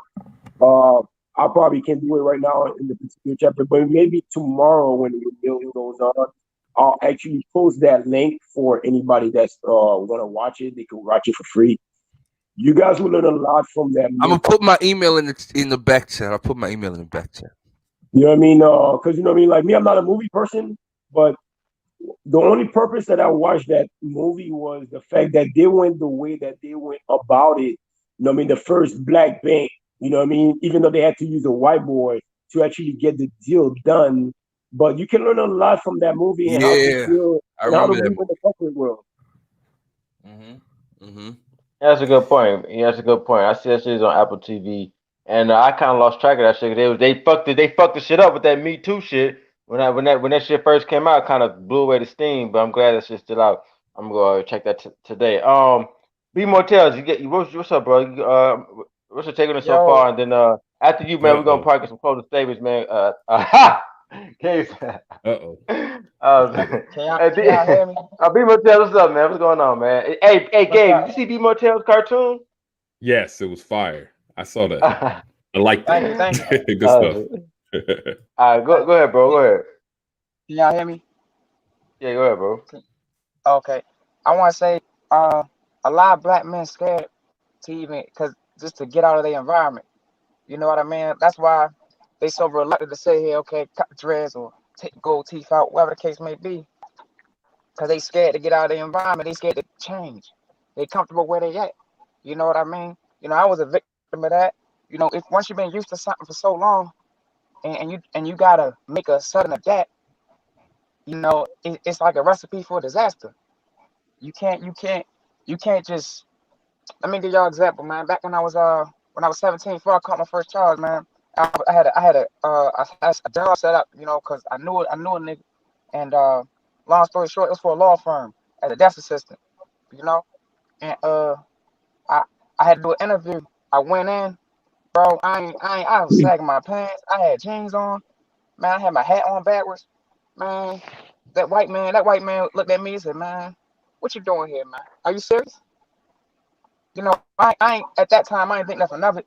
You know, I was young, stupid. You know, high on drugs, but I didn't think nothing of it. So to me, shit like that, not being able to have that ability to adapt when going to certain places, whether it's certain areas, you know, when you're around white people, man, or in predominantly white areas, man, you gotta conduct yourself a certain way. You will get the police called on you. And a lot of black men who come from what I come from, they don't have that type of adaptability. They're not versatile when it Yeah. comes to moving through different environments. And you know, I see this shit every day. I'm still on the project. I see this shit every day, man. Niggas have all these business ideas for illegal shit. You know, niggas can't put the same effort that they put into selling weed or selling coke. No, that's real. Niggas can't put the same Scamming, effort that they right? put in scamming, selling fake Cartiers. You know, Yeah. nigga can't put the same effort into getting a job or going to school or doing something nice with their life. You know, and it took me a long time to learn that. I'm 24 years old, man. And, yo, I learned so much just in this year 2020. Shit that I should have been learning. Shit that a lot of you niggas probably been knew. You know, and who fault is that? My fault. You know, and it is what it is. A lot of black men gonna have to start playing catch up. They're gonna need to get on that shit, leave the streets alone, because there ain't nothing in the streets. I was selling heroin, fitting on for a long time. I caught a tip murder charge. I mean, I was not guilty, but you know, I caught a lot of crazy shit, man. Fuck around with these streets. It ain't nothing in here, man. You know, and I don't think anybody watching that's in the streets that you know I'm trying to preach to or nothing, but you niggas that's in the streets, it ain't Y'all be nothing there, man. surprised. Y'all niggas be surprised. I had to let you. Yeah. It's some niggas. The niggas, you know, it be niggas in the chat, but you be like 200 motherfuckers. And them niggas who ain't talking. I'm just saying. I'm be surprised. Y'all be surprised. Go All you ahead, need my is the bad. phone and the signal. Yeah, that's all you need Yeah, to watch exactly. TV. Y'all be surprised. Like Real niggas shit. hit me up, but But go ahead, bro. Go ahead. I'm gonna just finish off with this. You know, you could tell a brother, you could show a brother the way. You know, you could tell him like, look, bro, pull your pants up. You know what I mean? Enunciate your words. You know, be articulate. You know what I mean? Extend your vocabulary. You could tell a brother that, but no matter what, if he ain't seeking that knowledge, he ain't gonna understand it or accept it. He gotta be in a position to where as though he's seeking, you know, opportunity. You know what I mean? That's why I stopped looking out for Negroes. You can't hook niggas up with nothing. Especially if they ain't looking for the opportunity, you know, you ain't going to take it serious, and that's all ties back down to guys need to get their shit together, clean up the image, stop getting the face tats, stop walking around with gangster grills, you know, all this type of dumb shit. I mean, I'm from the hood, I'm all for the hood shit, but man, that shit gotta go at some point. You Yeah. understand? But See, and I I ain't think really that's one of the important points that you're bringing up is that when young dudes, right? I think that's the missing piece in a lot of this type of discussion is that okay, yeah, maybe brothers might have went down a certain path in life, but what are you passing on, right? I think mentorship was brought up earlier. What type of mentors are out there for the younger dudes coming up for them not to be engaged in the same activity, for them to not have to make the same exact mistakes that some of the brothers in this space made. So I think that really needs to be emphasized to say, hey, yeah, I did this and that, but like I don't want you to do that. Like even speaking of movies, like in The Godfather, right? The Godfather didn't want his son to go down the same route that he went down. He was in medical school. The son was in medical school, right? And he didn't want him to be involved in all these things. And I think that we need to have a very similar mentality. Even though we have made certain mistakes in life, we should be passing on knowledge for the people coming up after us to not make those same type of mistakes, rather than glorifying it and putting it out there like, hey, this is the life. We should be like, oh, you don't have to do this because you don't really know what you get yourself into. I think that's really important to emphasize. Hey, who said that? Who that just said that? Gabe. That was Gabe. Nah, that was some real shit, Yeah. Gabe, man. Like, that's why I was at with it the whole time. You feel me? People around you, people that came up with you, your close friends and all, they not gonna get it. You'll waste your time trying to help them if like the little homie just said, if they not in that mind frame, they not seeking it. You feel me? My whole bridge was the youngsters. I always had a way with youngsters. Youngsters always gravitated to me. Plus, a lot of them knew me from when I was doing my street shit, and they seen my transition. They seen me doing something different now. And so I always had a bridge. I was able to tap into them no matter where I went. You know what I'm saying? So I do think that mentorship does play a big role. And that was the only thing. Ruffian said a lot of good shit that I like, but that was the only thing that I was saying. I was pointing out early. It ain't had no fact of being like, oh, you trying to talk like a white boy or nothing. It wasn't no shit like that. I just told y'all my people, them doctors, lawyers, my grandma ran the HBCU. So all of this type of shit, I grew up in this shit. You know what I'm saying? But I grew up on the other side. I seen the other side too. I remember when I caught my case. I'm young. I'm 21 years old. I got I come in the courtroom and I'm dressed. I got on street clothes, right? To me, I done paid $500 for this outfit, $300 for the shoes. I think I'm fly in the bitch. It was a lady in there named Miss Lee, the bailiff. She pulled me in the back. I'm sitting there counting $20,000. I can die right now. I'm on my dead mama ground. I'm counting $20,000 cash. I came in late, so they set me in the front of the courtroom. Me, my fool ass not knowing this the chair that mean you finna go to jail because I'm late. And so they judged me. They could have let me make it, but the way I came in that motherfucker. So the lady took me in the back. She said, I know you ain't got no receipts for that money. You can't show them you paying taxes on that money. And she was crying, boo-hooing, crying. She said, them people about to take your life. I was looking at 15 years, my fool ass. I ain't understanding. I'm thinking in my head, man, I got to get out of here. I got a $20,000 lick on the way down here from out of town. And so I understand that I've been through the crazy shit. You know what I'm saying? But I feel like through my experiences and shit, I want to, you know what I'm saying? We have to have these mentor programs. And like Fantastic said earlier, the little homies, the people that they are open to listening to, you know what I'm saying? They can tap into them. I feel like they should be a voice. Absolutely. Now, what you about to say, Ruffian? What you about to say? Well, I was about to say, man, I think there's a misconstrued thing out here, man. Like, it is not your job as a single individual to fix the black community. I've tried that. It does not. Just the same way it's not your job to fix your family. It's not your job to fix your friend. It is not your job to save the black community. You know what I mean? No, but yeah, it is. Like, you have a son, right? No, it is because you have a son, right? Your son is a part of the black community. As you teach, but guess what? At the end of the day, I can't control my son. I can teach my son. I cannot force my will or teach the black community if they don't want to be taught, if they don't want to learn. Do you get what I'm saying? That is you teaching a black community. For example, I have a buddy of mine down here that works for the city council. I think every couple of months he goes down to the hood. He do barbecue. He gives free bikes. He has people come down and talk about the problem. And he literally trying to give them the real aspect on how to either fix their credit, trying to, you know what I mean, to move up in the higher life. Guess what? Them motherfuckers just come for the food. They come for the food and the music and the free bicycles, and that's it. They don't come for the knowledge. They're not trying to do nothing better. It is not your job to fix the black community. You know what I mean? Because guess what? For example, the mother of my kids, you know what I mean, both of her sisters have kids and their dads are not in their lives. So therefore, when I was younger, I was just like, man, them motherfuckers ain't got no dad. But as I've got the knowledge that I've got and I want them to do good, so therefore when I'm taking my son to go fishing, I'm like, oh, tell them we're going fishing. So while they're with me, I'm actually spinning game with them. I'm like, hey, I heard you was bad at school. I heard you doing this. I heard, you know what I mean, you saying fish this, fish that at your age. So therefore, I try to correct some of their behaviors because guess what? They're kids and also they don't have nobody to guide them. The black community don't want to fucking learn. I can guarantee you that right now.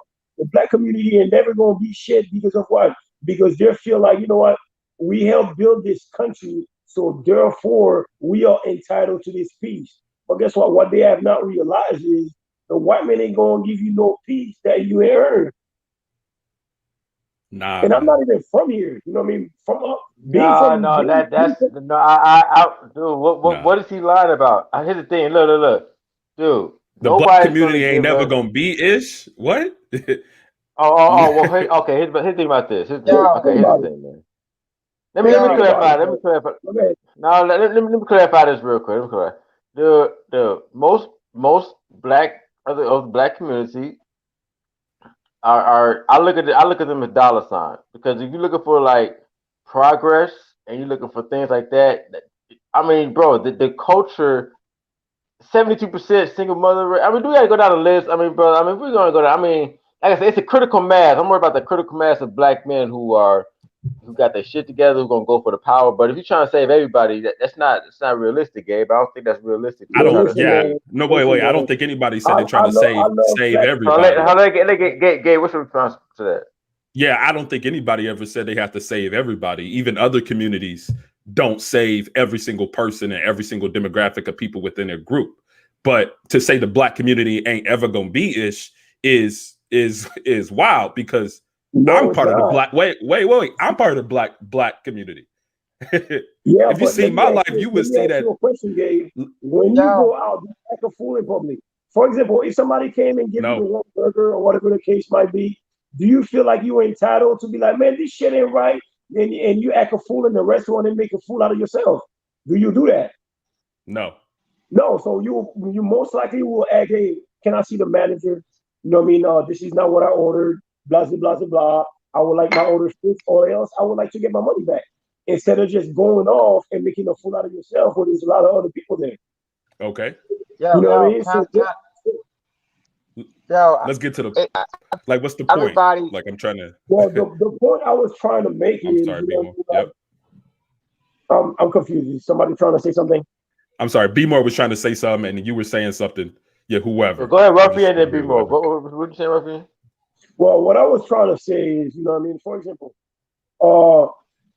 I love the black community, you know what I mean? But when it comes to, you know, me being powerful and all that shit, man, we're not educated enough.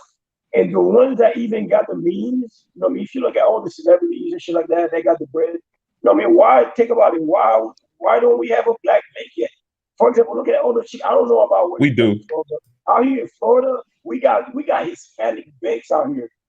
You know what I'm saying? So There are therefore, if you black go to, banks in so for America. example, if you go to a Hispanic dealership and you're not able to get a buy here, pay here from one of the big banks, guess what? They can actually call the Hispanic bank, which can actually help you getting a vehicle Hey, from but them. Ruffian, There are now black Ruffian, banks in there are a America. few, there are a couple black banks in America. There are a few. I think Not in Ruffian Florida.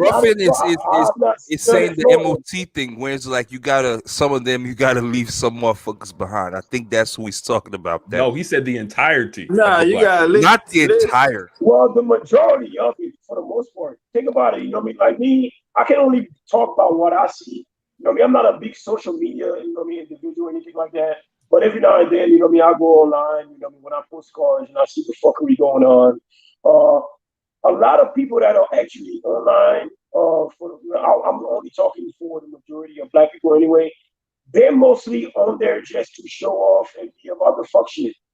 You know what I'm saying? They're not there to learn. Believe it or not, and I'm in business. I done been fucked over more by black people that I know than white people that I don't know.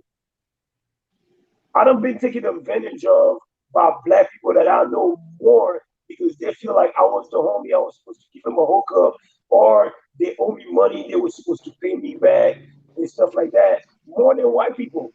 But guess what? If we want the community to survive, small business or not, why is it that a lot of black people feel like, hey, I could take advantage of the next man? You don't want to fuck with me no more. Fuck it. I already got whatever I had to get out of you. Then I'll move on to the next thing.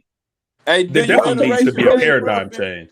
Hey, hold There, on. Hey, do there you definitely. interracial date, Ruffin? Oh man, we just changing it. No. Hold We on, gonna we go talk back, about Gabe. something serious. We Just ain't that talk one about question. dating. Just that one question. Hold on, I'm trying to see something. Do you interracial date, Ruffin? Did I what?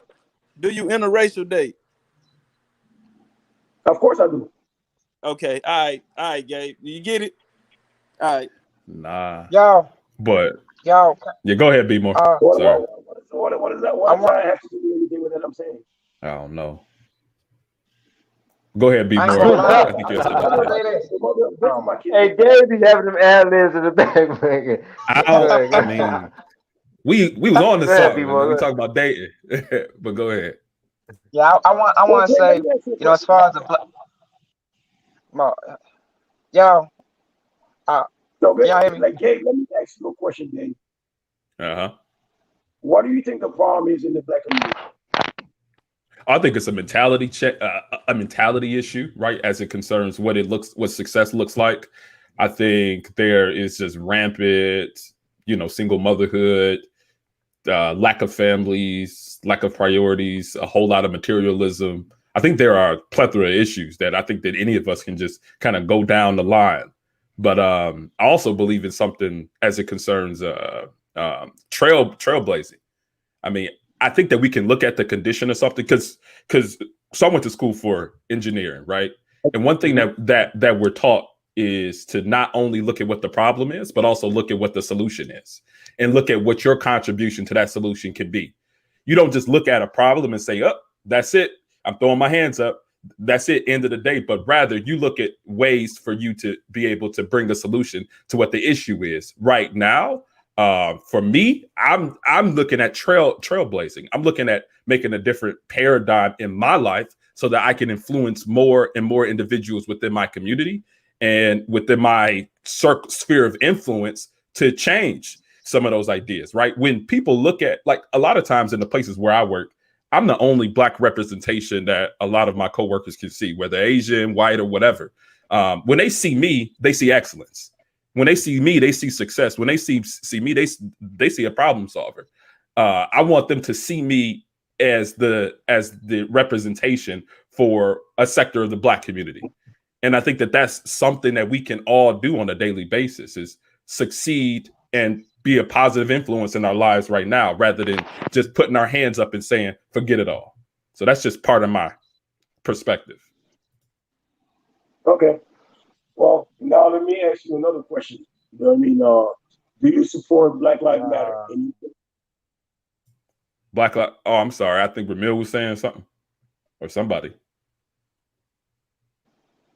Yo. No, I ain't say nothing. I was listening to y'all go back and forth. I ain't say nothing. You know what I mean? Can I say something? Me being not from here, because I'm from the islands, like I said, you know what I mean? I came here when I was 2, and I've been here ever since then. So therefore, it's like I'm from here. So all the struggles that, you know what I mean, the Yankees, you know what I mean, that have literally experienced, I haven't experienced it all because I grew up with them. I didn't deal with everything that they had to deal with. But one thing that I see, the same way I see that is going on in my country, is just that Black people don't have the mental fortitude to actually operate in the position of power. They that's crazy. They always feel like Slow down. No, me earlier. Slow down.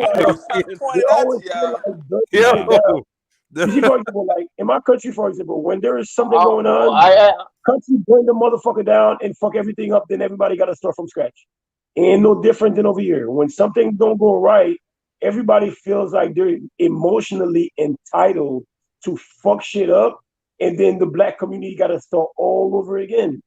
The mental fortitude. You know what I'm saying? No, I don't. I don't know what you're saying. Earlier though, y'all was getting on me. I was pointing this shit at. I caught this shit a long time ago. You know what I mean? For example, like me, you know what I mean? I had a conversation with my mentor yesterday, and I actually kind of told him that. Is somebody trying to say something? Yeah, I was trying to say something for a minute. No, go ahead, bro. I just want to Okay, real kind quick. of We gonna hold that thought real quick. Hold on, B-boy. I'm gonna let you say. I'm gonna let you go out, and then we gonna have to. I gotta come back to that real quick. Hold on.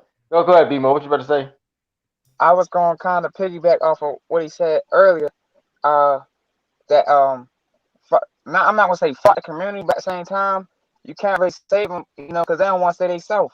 You gotta have a desire to sit here and be like, you know what? What can I do to change my situation or to make my life better or to get out of this shitty hole that I'm in? You know, and I'll give y'all a prime example, man. I had a homeboy like 10 years ago. This shit happened. He robbed a Toys R Us. He got locked up. He came home this year on parole. He came home this year on parole, and he went back to, well, he ain't go because Toys R Us closed, but he found the nigga that snitched on him, and he whacked him. Well, he tried to whack him. If y'all get what I'm saying, anyways, it's like, yo, you just went to jail 10 years, came home on parole, not even when your sentence was up, but parole, and you go back to try and kill the nigga that you tried to rob, who was a store employee. Where's the lesson? Where's the example of a man trying to save himself or giving a fuck about the community right there? That's a small example of me, and that's just a extreme situation. We can talk about small shit. I'm in Baltimore. If you graduated after the year 2015, you can go to Baltimore Community College for For free. free. Yep. And after you complete your associates at Baltimore Community College, you can go to Coppin State University for free. For free. How many Yep. people are taking advantage of that? Not a lot. Damn, Not a that lot of shit people are crazy. taking advantage of that shit. And I'd be like, damn, y'all, I wish I ain't drop out and catch these charges. Shit, man, I'd have did that. But well, no, I'm too old anyway. But anyway, it's just a simple fact that the resources are here. You could put a pot of gold in front of a nigga and put a cage around it. And you telling the nigga how to unlock the cage, man, the nigga give up.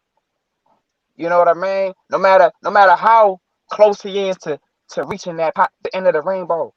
That motherfucker like, nah, that's too much for me. That shit too hard for me. Or nah, I don't care. You like your situation. You like being designer down in the hood. Shit, I was one of them type of niggas. Designer down in the projects. Man, I'm not even gonna say fuck niggas, but fuck niggas. Because niggas don't want to help themselves. And when I say niggas, I mean niggas. I don't mean just every black person. I mean niggas. That's all I gotta say.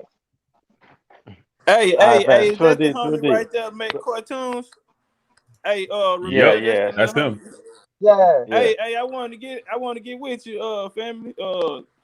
Drop your email or something. However, man, I want to tap in with you. Got an IG or something? Yeah, I just made Instagram. I ain't got no followers. But Nah, I I dropped ain't. I just need to get in contact with you. I just dropped the email and I dropped the Instagram though. I'm gonna drop a cartoon today, matter of fact, 3 o'clock. Yeah, man, I got some ideas Are you gonna drop a card too? Okay, so yeah, so on yeah, top of the. put the channel on there so we see people go on at Yeah, we three gotta o'clock, follow man. him. To see the cartoon. Yeah, it's gonna drop. Real quick, I had to get on that. We dropped off. Okay, I had to get on that point. Ruffian, Mental fortitude.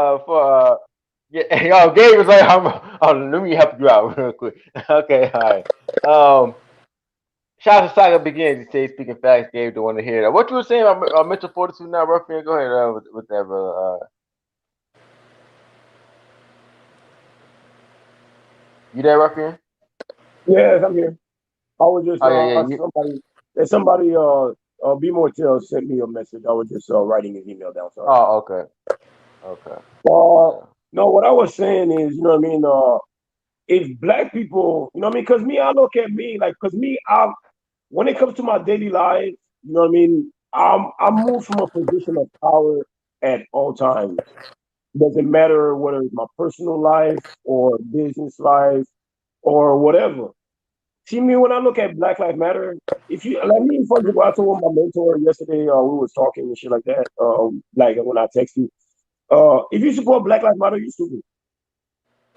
You know what I mean? And the reason I say that is because burning down shit and fucking shit up, it just fucks the community not only more, but also now you got to start over. Sure, guess what? They're giving you guys a little bit of clout, you know what I mean, as far as, you know what I mean, everybody putting Black Lives Matter everywhere. But if Black people really wanted things to change and wanted police brutality to really change, they just gotta stop spending money. Guess what? When you stop spending money and the white folks make it get no more money out of you, they are forced to do something to get the money from you. So I just You want to know what I'm saying? clarify what you said. So you were talking about the mental fortitude.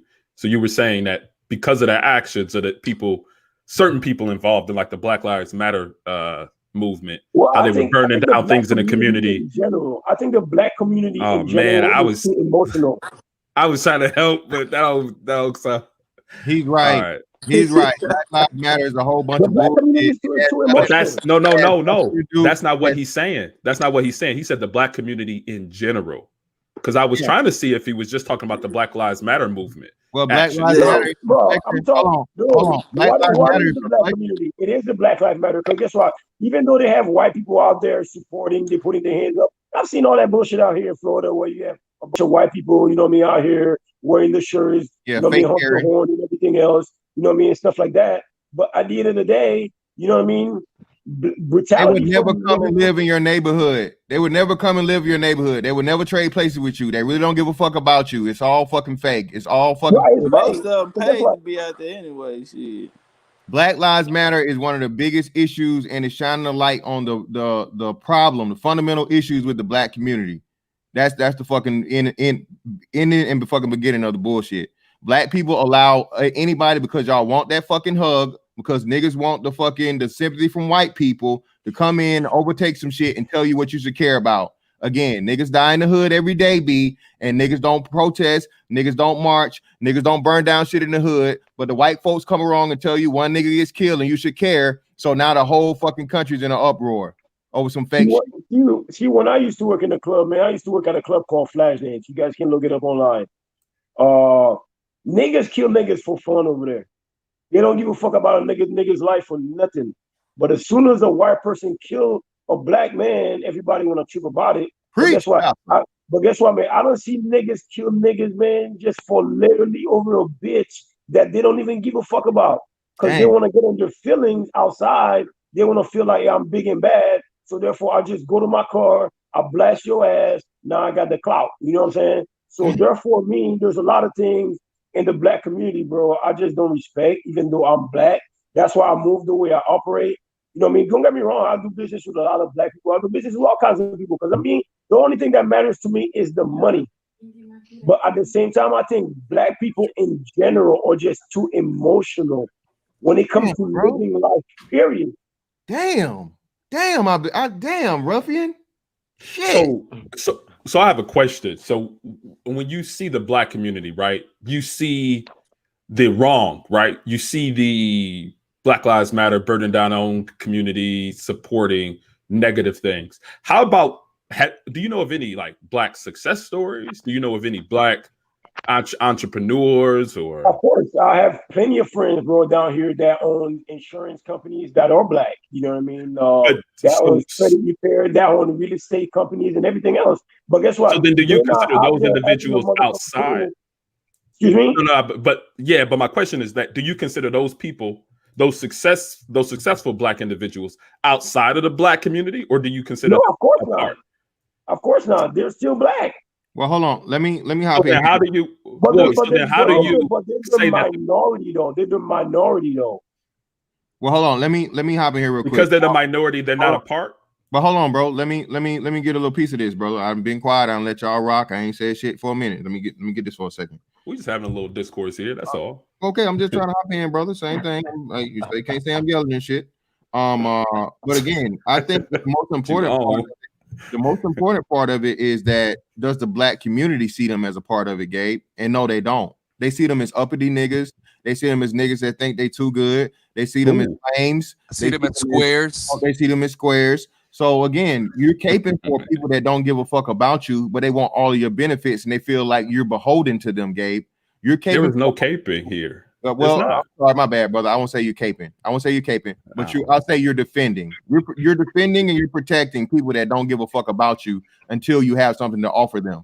You're a mark for them, Gabe. You're the person No. plotting. They're plotting on you to rob you and possibly fucking kill you because you got some shit. You laughing, but that's the truth. It's not. No, all I'm doing is asking. Hold on, brother. He just told you. Listen, he just told you. Niggas murder for fun, bro.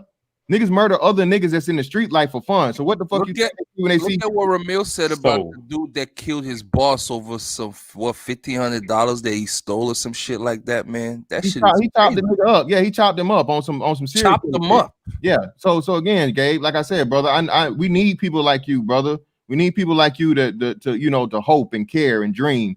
But by all means, bro. I change things. I create solutions. I bring a change. I'm a trailblazer. I'm not just hope, dreams, and hopeful fairy tales. Like, let's not do that. But part of the conversation is that are those individuals who are considered the minority, right? Also consider a part of the Black community. There's no caping. There's no defending the negative actions within the community. So this is all a part. So to make a statement to say, the Black community doesn't have the mental fortitude. They don't. While still having he corrected that with saying the majority, Gabe. Gabe, you are an outlier. Gabe, you are an outlier. You are an alien. You're an outlier. You're an alien. You're a foreigner. According to you. Not according to me, bro. It's not according to me, Gabe, because me and you in the same boat, nigga. So, Gabe, let me ask you this question. No, we got to be different. Are you pro-Black? Is that what? Yeah, absolutely. Yeah, so now, I'm pro-Black people. Yes. So with that said, you know what I mean. So my other question to you is: since you pro-Black and Black kill more Blacks than whites, so where is the outrage when another nigga kill another nigga? Wait. Say that one more time. You said if I'm pro-Black and Blacks kill more Blacks than whites, then something else. Right. Then what? Well, at least where I'm from, anyway. Out here in Palm Beach. You go to Riviera, you go to the hood. That's why I'm in the shooting. At least 2-3 niggas die every day from gunshot from a nigga in the hood. Yeah, that's typical of anybody's community. Whites kill more whites than Black. Yes, Blacks kill more Blacks. Asians kill more Asians. Hold on, Gabe. Hold on. Let me help him out, Gabe. You know what he's trying to say, Gabe, without actually putting the numbers to it. Black people let him. Hold on. Black people have the highest proximity crime rate or proximity homicide rate than any other demographic in the country, although they only make up 13% of the country, sir. So come on, Gabe. You know what he's trying to say. Don't try to play the semantics game, brother. No, there is not a semantics. I don't care what it is. Let me do this. Really I can only talk from where I live and what I've seen. I don't know what's going on in Georgia, Texas, or anywhere else. I can only speak of what's going on down here from Miami all the way down to Orlando.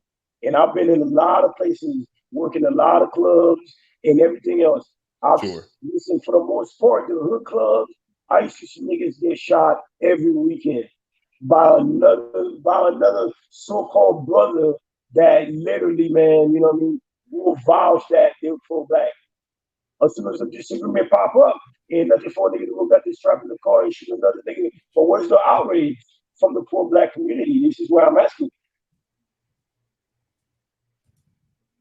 You said, where is the outrage for that within the Black community? But that's why I see the outrage all the time. You know what I mean? When a white man, Black man, you know what I'm saying? But where's the outrage, you know what I'm saying, where niggas kill niggas for fun on the daily? And furthermore, hold on. And furthermore, again, where are the complaints from white people when Black people kill white people? When white people kill when Black people kill white people at twice the rate that white people kill Black people. It's literally double the number. Literally double the number. The Black officer that shot and killed that white woman. Are these questions for me, or are you guys just talking? No. I'm just asking a question. You know what I mean? I'm saying, you know what I mean? Like, there's a video out there right now of a Black officer that shot a white woman inside the store because she was running up to him with a scissor, I think it was. But guess what? You can see the white community out here, man, protesting and raising hell because it's just one person. You know what I'm saying? But my thing about it is, even though I see a lot of people going crazy in the chat, you know what I mean? Like I said, Hey, hold on. Yeah, hold on. Gabe, you kind of ran from that a little bit. They did kind of ask you that like a few times. They I'm did asking ask you. questions. Listen, so Ruffian says something, and then The Fantastic question jumps was in. Wait, and where's then the Fantastic outrage? jump in, and then Smooth says something, and then it's like, where is their opportunity Yeah. to Hold on, respond to anything? y'all let me answer that. They asked you where's the outrage from when the blacks killed blacks from the pro-black community? Do you have an answer for that one? Where is the outrage from when blacks kill blacks in the pro-black community, in the pro-black community? I don't know that. I'm not exactly sure on where that outrage is. I think there should be there is a misappropriation of where the outrage is. Yes. Okay, fair enough. That's all. Okay, so he acknowledged that there You know why? is there a reason why? Is there a reason why? Don't care about blacks like that. That's why. I'm sorry. What's that? Hold on, is there a reason why, Gabe? Is there a reason why? Yeah, two people talking at once. Yeah, hold on, Ruffian. Is there a reason why there's a misappropriation, Gabe? Is there a reason why? I think it has historical relevancy, right? I mean, slavery, right? People have a can I finish the point without somebody jumping in? Go ahead. So like what I'm saying is that I think that slavery, it has a much more emotional reaction with black people, where when white people have offenses against blacks, than if blacks have offenses against blacks. I think it's an emotional response based upon history. I think that's the primary reason. I'm not saying it's right. I do think it's a misappropriation. I think there are other bigger issues within the black community that should be addressed, but I believe that is the reason why. Are you done, brother? Can I say something? Are you done, Gabe? So feel? Yeah. I'm done. Trying to make sure I didn't want to interrupt you. I didn't want to overtalk you. So in essence, brother, you agree with exactly what I've been telling you and other people, especially concerning this situation or a lot of situations that happen in the black community. The black community is overly emotional. They don't know facts. They just go by what they feel, and they always have the slavery narrative to fall back on as a crutch as to why they refuse, not can't, but refuse to become emotionally mature. As a man, see, brother, you and shout out to you. You know what I mean, doing great things, man, mentorships and being a trailblazer and encouraging young black men to, do something better with themselves and stay away from the street life. But I mean, me and you, Gabe, I mean, we just have a disagreement here and there. There's no beef. It's no brother. You're an outstanding brother, man. Like you said, a beacon for what young black men should want to be. But at the same time, brother, you defeat your own efforts by, excusing and making excuses for the inability to be more emotionally mature, especially as men. One of the biggest. When did I make an excuse for wrong behavior? Well, you're doing that by you just addressed it. You just admitted to it. I said that's the reason. That's not making an excuse. Saying that something is a reason is not saying it's excusable. Yeah, but the reason is the excuse, brother. A lack of emotional. Hold on. I mean, what about is slavery an excuse or no? I want to know. I'm just no. I don't know. I very easily said. I said it is a misappropriation of emotion towards a particular event that happened. It's wrong. Yeah. Hold on. But yeah, I did. When I asked you why, you said because of slavery. I don't know if it's an excuse. I'm just trying to clarify. You did say slavery. You did a reason. That's why. That is an excuse. Okay, I got you. I was just trying to clarify. All right, my bad. Okay, well, I'll play it by your words, then, brother. Your reason is an excuse. Okay, my reason for showing up to late. Hold up, I have a reason for showing up to work late, right? My dog out the house, but at the same time that it's a reason, it can also be an excuse.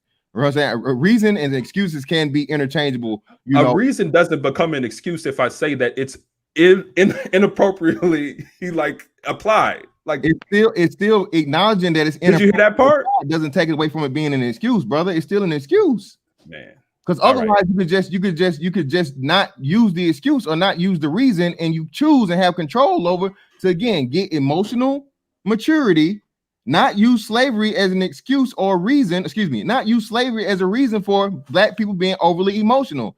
You are preaching to the choir. Hold on, brother. Everybody on the planet has been slaves, bro. Everybody on the planet have been slaves. The only people that still hold on to it and use it as an excuse are black people. When are we going to figure out that is the fucking initial problem as to why we cannot progress and why we keep having these same fucking issues? Yeah, I think you're just preaching to the choir at this point, because I didn't say anything opposite of what you just said.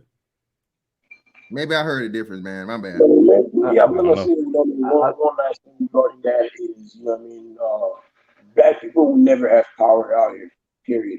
You know what I mean? The one that's going to get it, they're going to get it, and then leave whatever they're going to leave for the next generation. But black people as a whole in this country, we are never going to have power. Because not only that, we don't know how to work together, but also we don't have the emotional and mental fortitude to actually get anything done within themselves, because we always want to compete with our own people. Spanish people don't compete with other Spanish people. They hire their own people and keep the money in their community. But guess what? Black people, they always feel like, hey, I gotta outshine you. I gotta outdo you regarding this. So therefore, and I gotta be better than you. So therefore, regardless of what Gabe is talking about, to me, that's just nonsense, bro. I'm sorry. Well, it's cool because I think that there are. But at the end of the day, me, I'm a realist. I think that's the problem with the black community is a lot of people are not realists. Like me, I'm a realist, and I face shit the way they come. You know what I mean? Yeah. For me to work hard all my life and shit like that, and for me not to leave my kids anything is a detriment to me. You know what I mean? Like how many people out here that's in the black community can say that they think about their kids' future as far as having life insurance and everything else? I've had homeboys that used to make mad bread in the streets, but guess what? When the motherfuckers got shot and died, guess what? They had to go do a GoFund account to bury them motherfuckers because they was not thinking ahead. They rather just be out here, man, just playing around and showing off for the hoes instead of being like, you know what? You know what I mean? It's better for me to at least have something or some type of life insurance. If something does happen to me, I can actually be buried without my people's going, or my mother or my father or my sister going into debt just to bury me. So the black community, bro, it's a lost cause, man. I'm sorry, bro. Well, I mean, a lot of times when you start off solving a problem with saying that you can't solve the problem, that problem has already been solved for you. There is a ceiling to your ability to progress, and that's okay.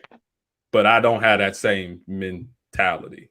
I think that based upon what I've been doing and what I continually do, and what I desire to do, I believe I'll create positive change. One person, but hey, you are just one person, Gabe. There's been many before. I am one. Been many before you that have fought that war and have lost. Trust me. Absolutely. You are not the first, and trust me, you are not going to be the last. How does change happen? Well, hey, how does change happen? Gabe, can I holler at you real quick, Gabe? I mean, yeah, we all here. Yeah. I bet. So, bro, this is one thing I do agree with you, bro. Like I say, I have sons. I always say that. It is going to take a team of brothers like yourself and myself and other brothers that are interested in helping the black community to survive. At this point, can we at least admit that we on like some life support type shit, brother? I mean, this is an uphill battle. Trust me, believe me. Because like I said, no matter we may be disagreeing right now, me and you are pretty much in the same boat. How are we in the same boat? Well, I'm trying to understand that. For one, you're a straight laced guy. You never been in no kind of trouble or nothing, right? You ain't no secret thug up here, is you? Nope. Right, so we in the same boat, brother. Like I said, I've been a pretty much straight laced guy my entire life. I'm a little bit older than you. I think we're both in our 30s. I'm a career minded guy. You're a career minded guy. So a lot of our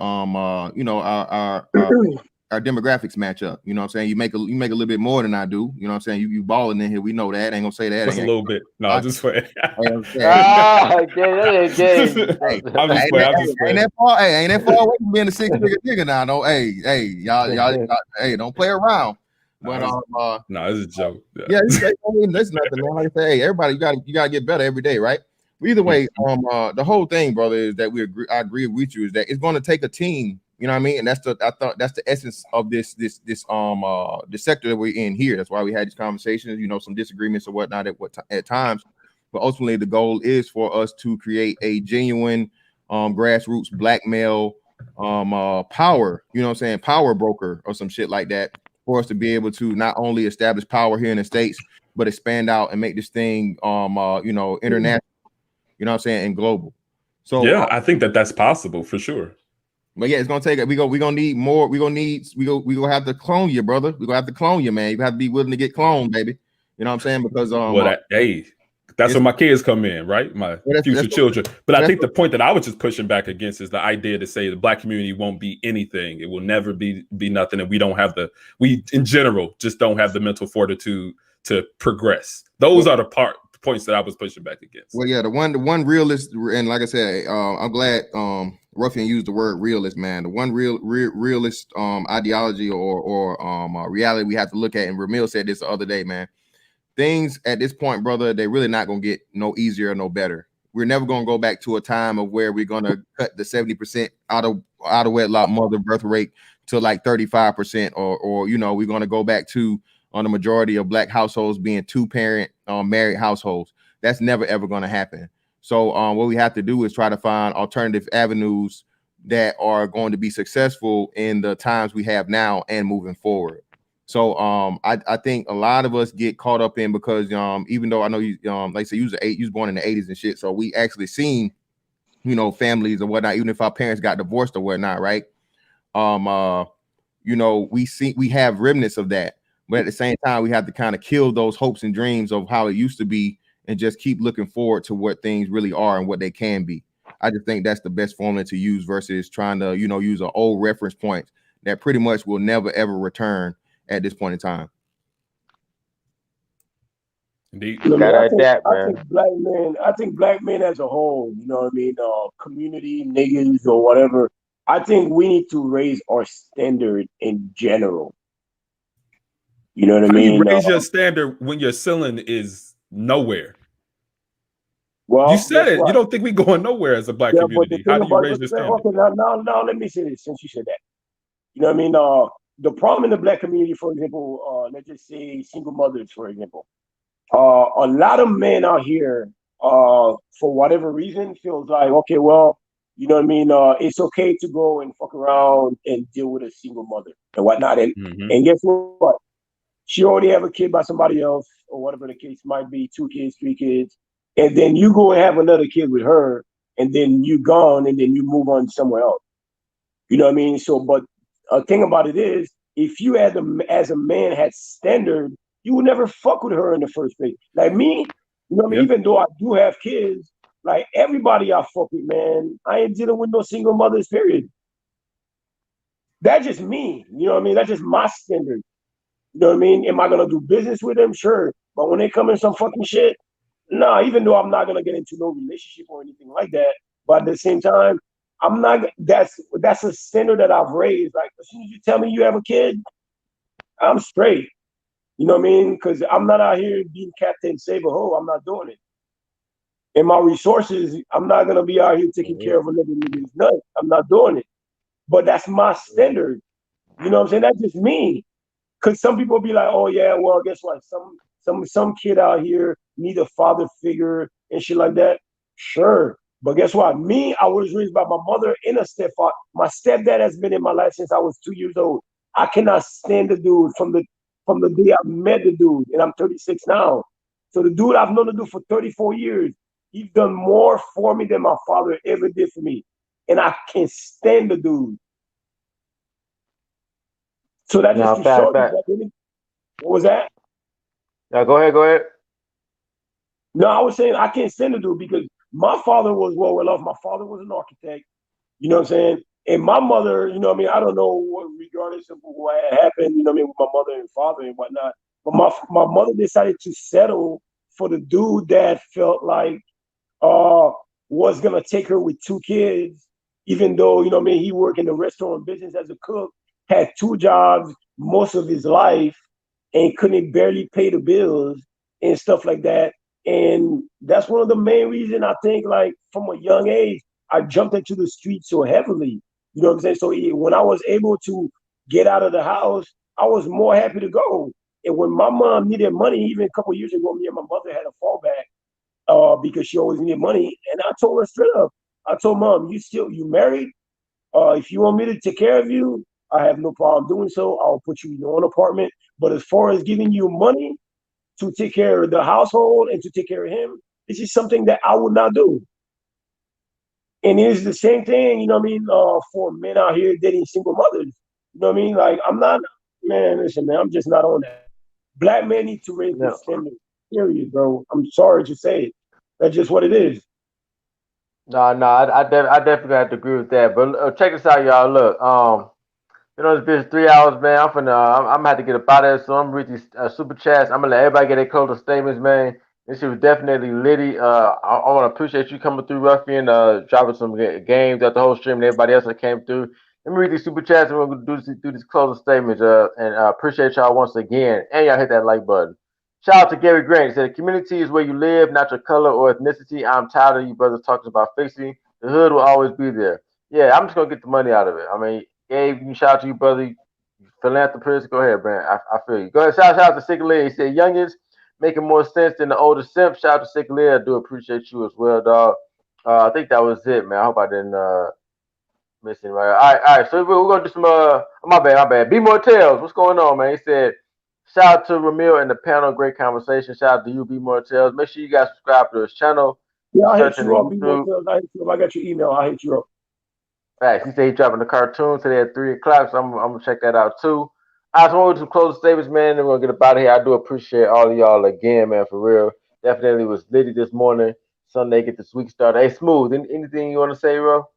Oh yeah, what I do want to say is that all of us, we are productive black men, and for Gabe, for example, man, keep on doing your work. The important thing is that the ones that do want to change and that do want to learn, they will gravitate to you, and those are the ones that you really want in your camp. Unfortunately, for the majority, like Ruffian said, they're likely not going to follow, what I would call in this case the right path. You understand me? They have a chance to, but most of them, it's likely that they won't follow that. But you can't let that be your headache. Just focus on the ones that do want to follow you. And then with that, that grows bigger and bigger, generation after generation. And then we would have a better black community. And we should get out of that mindset of trying to save everyone. Right now, it's all about being ruthless and being out for yourself. You don't owe anybody nothing, like Ruffin said, which is very true. You owe nobody nothing, especially if you made it out the mud yourself. But every human being has that instinctive, that drive, that okay, if I've made it, let me see who else out here, needs this game, quote unquote, to progress. If they take it, good. If they don't take it, fine. That's their problem. So I believe that everybody should move on with their mindset. And Ramil, I thank you for having me on, and y'all have a great Sunday, fellas. I appreciate it. Appreciate you coming through. Brother.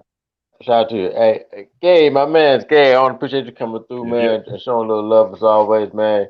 Definitely always appreciate your perspective. Any closing thoughts? I guess it's just your ceiling is as far as you'll go. Yeah, that's it. All right, shout out to Gabe, man. I appreciate you, man. All right, all right, man.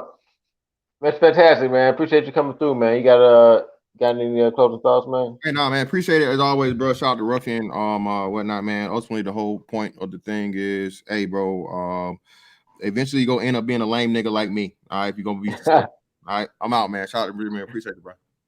I appreciate it. All right. Hey, Ruffy, man, I appreciate you coming through, man. You need any closing thoughts, man? And if you want anybody to have any Man, contact you or already know, anything? man. My last closing statement I'm going to say, man, if you're out here, man, trying to do your thing, get on your reading. Reading is very important to me. I try to spend at least an hour a day reading at home at night. And one of the great books I would recommend for you guys to get is the Prosperity Bible. It's like 36 book in one. It's a very big book. What's it Uh, called? it's called the Prosperity Bible.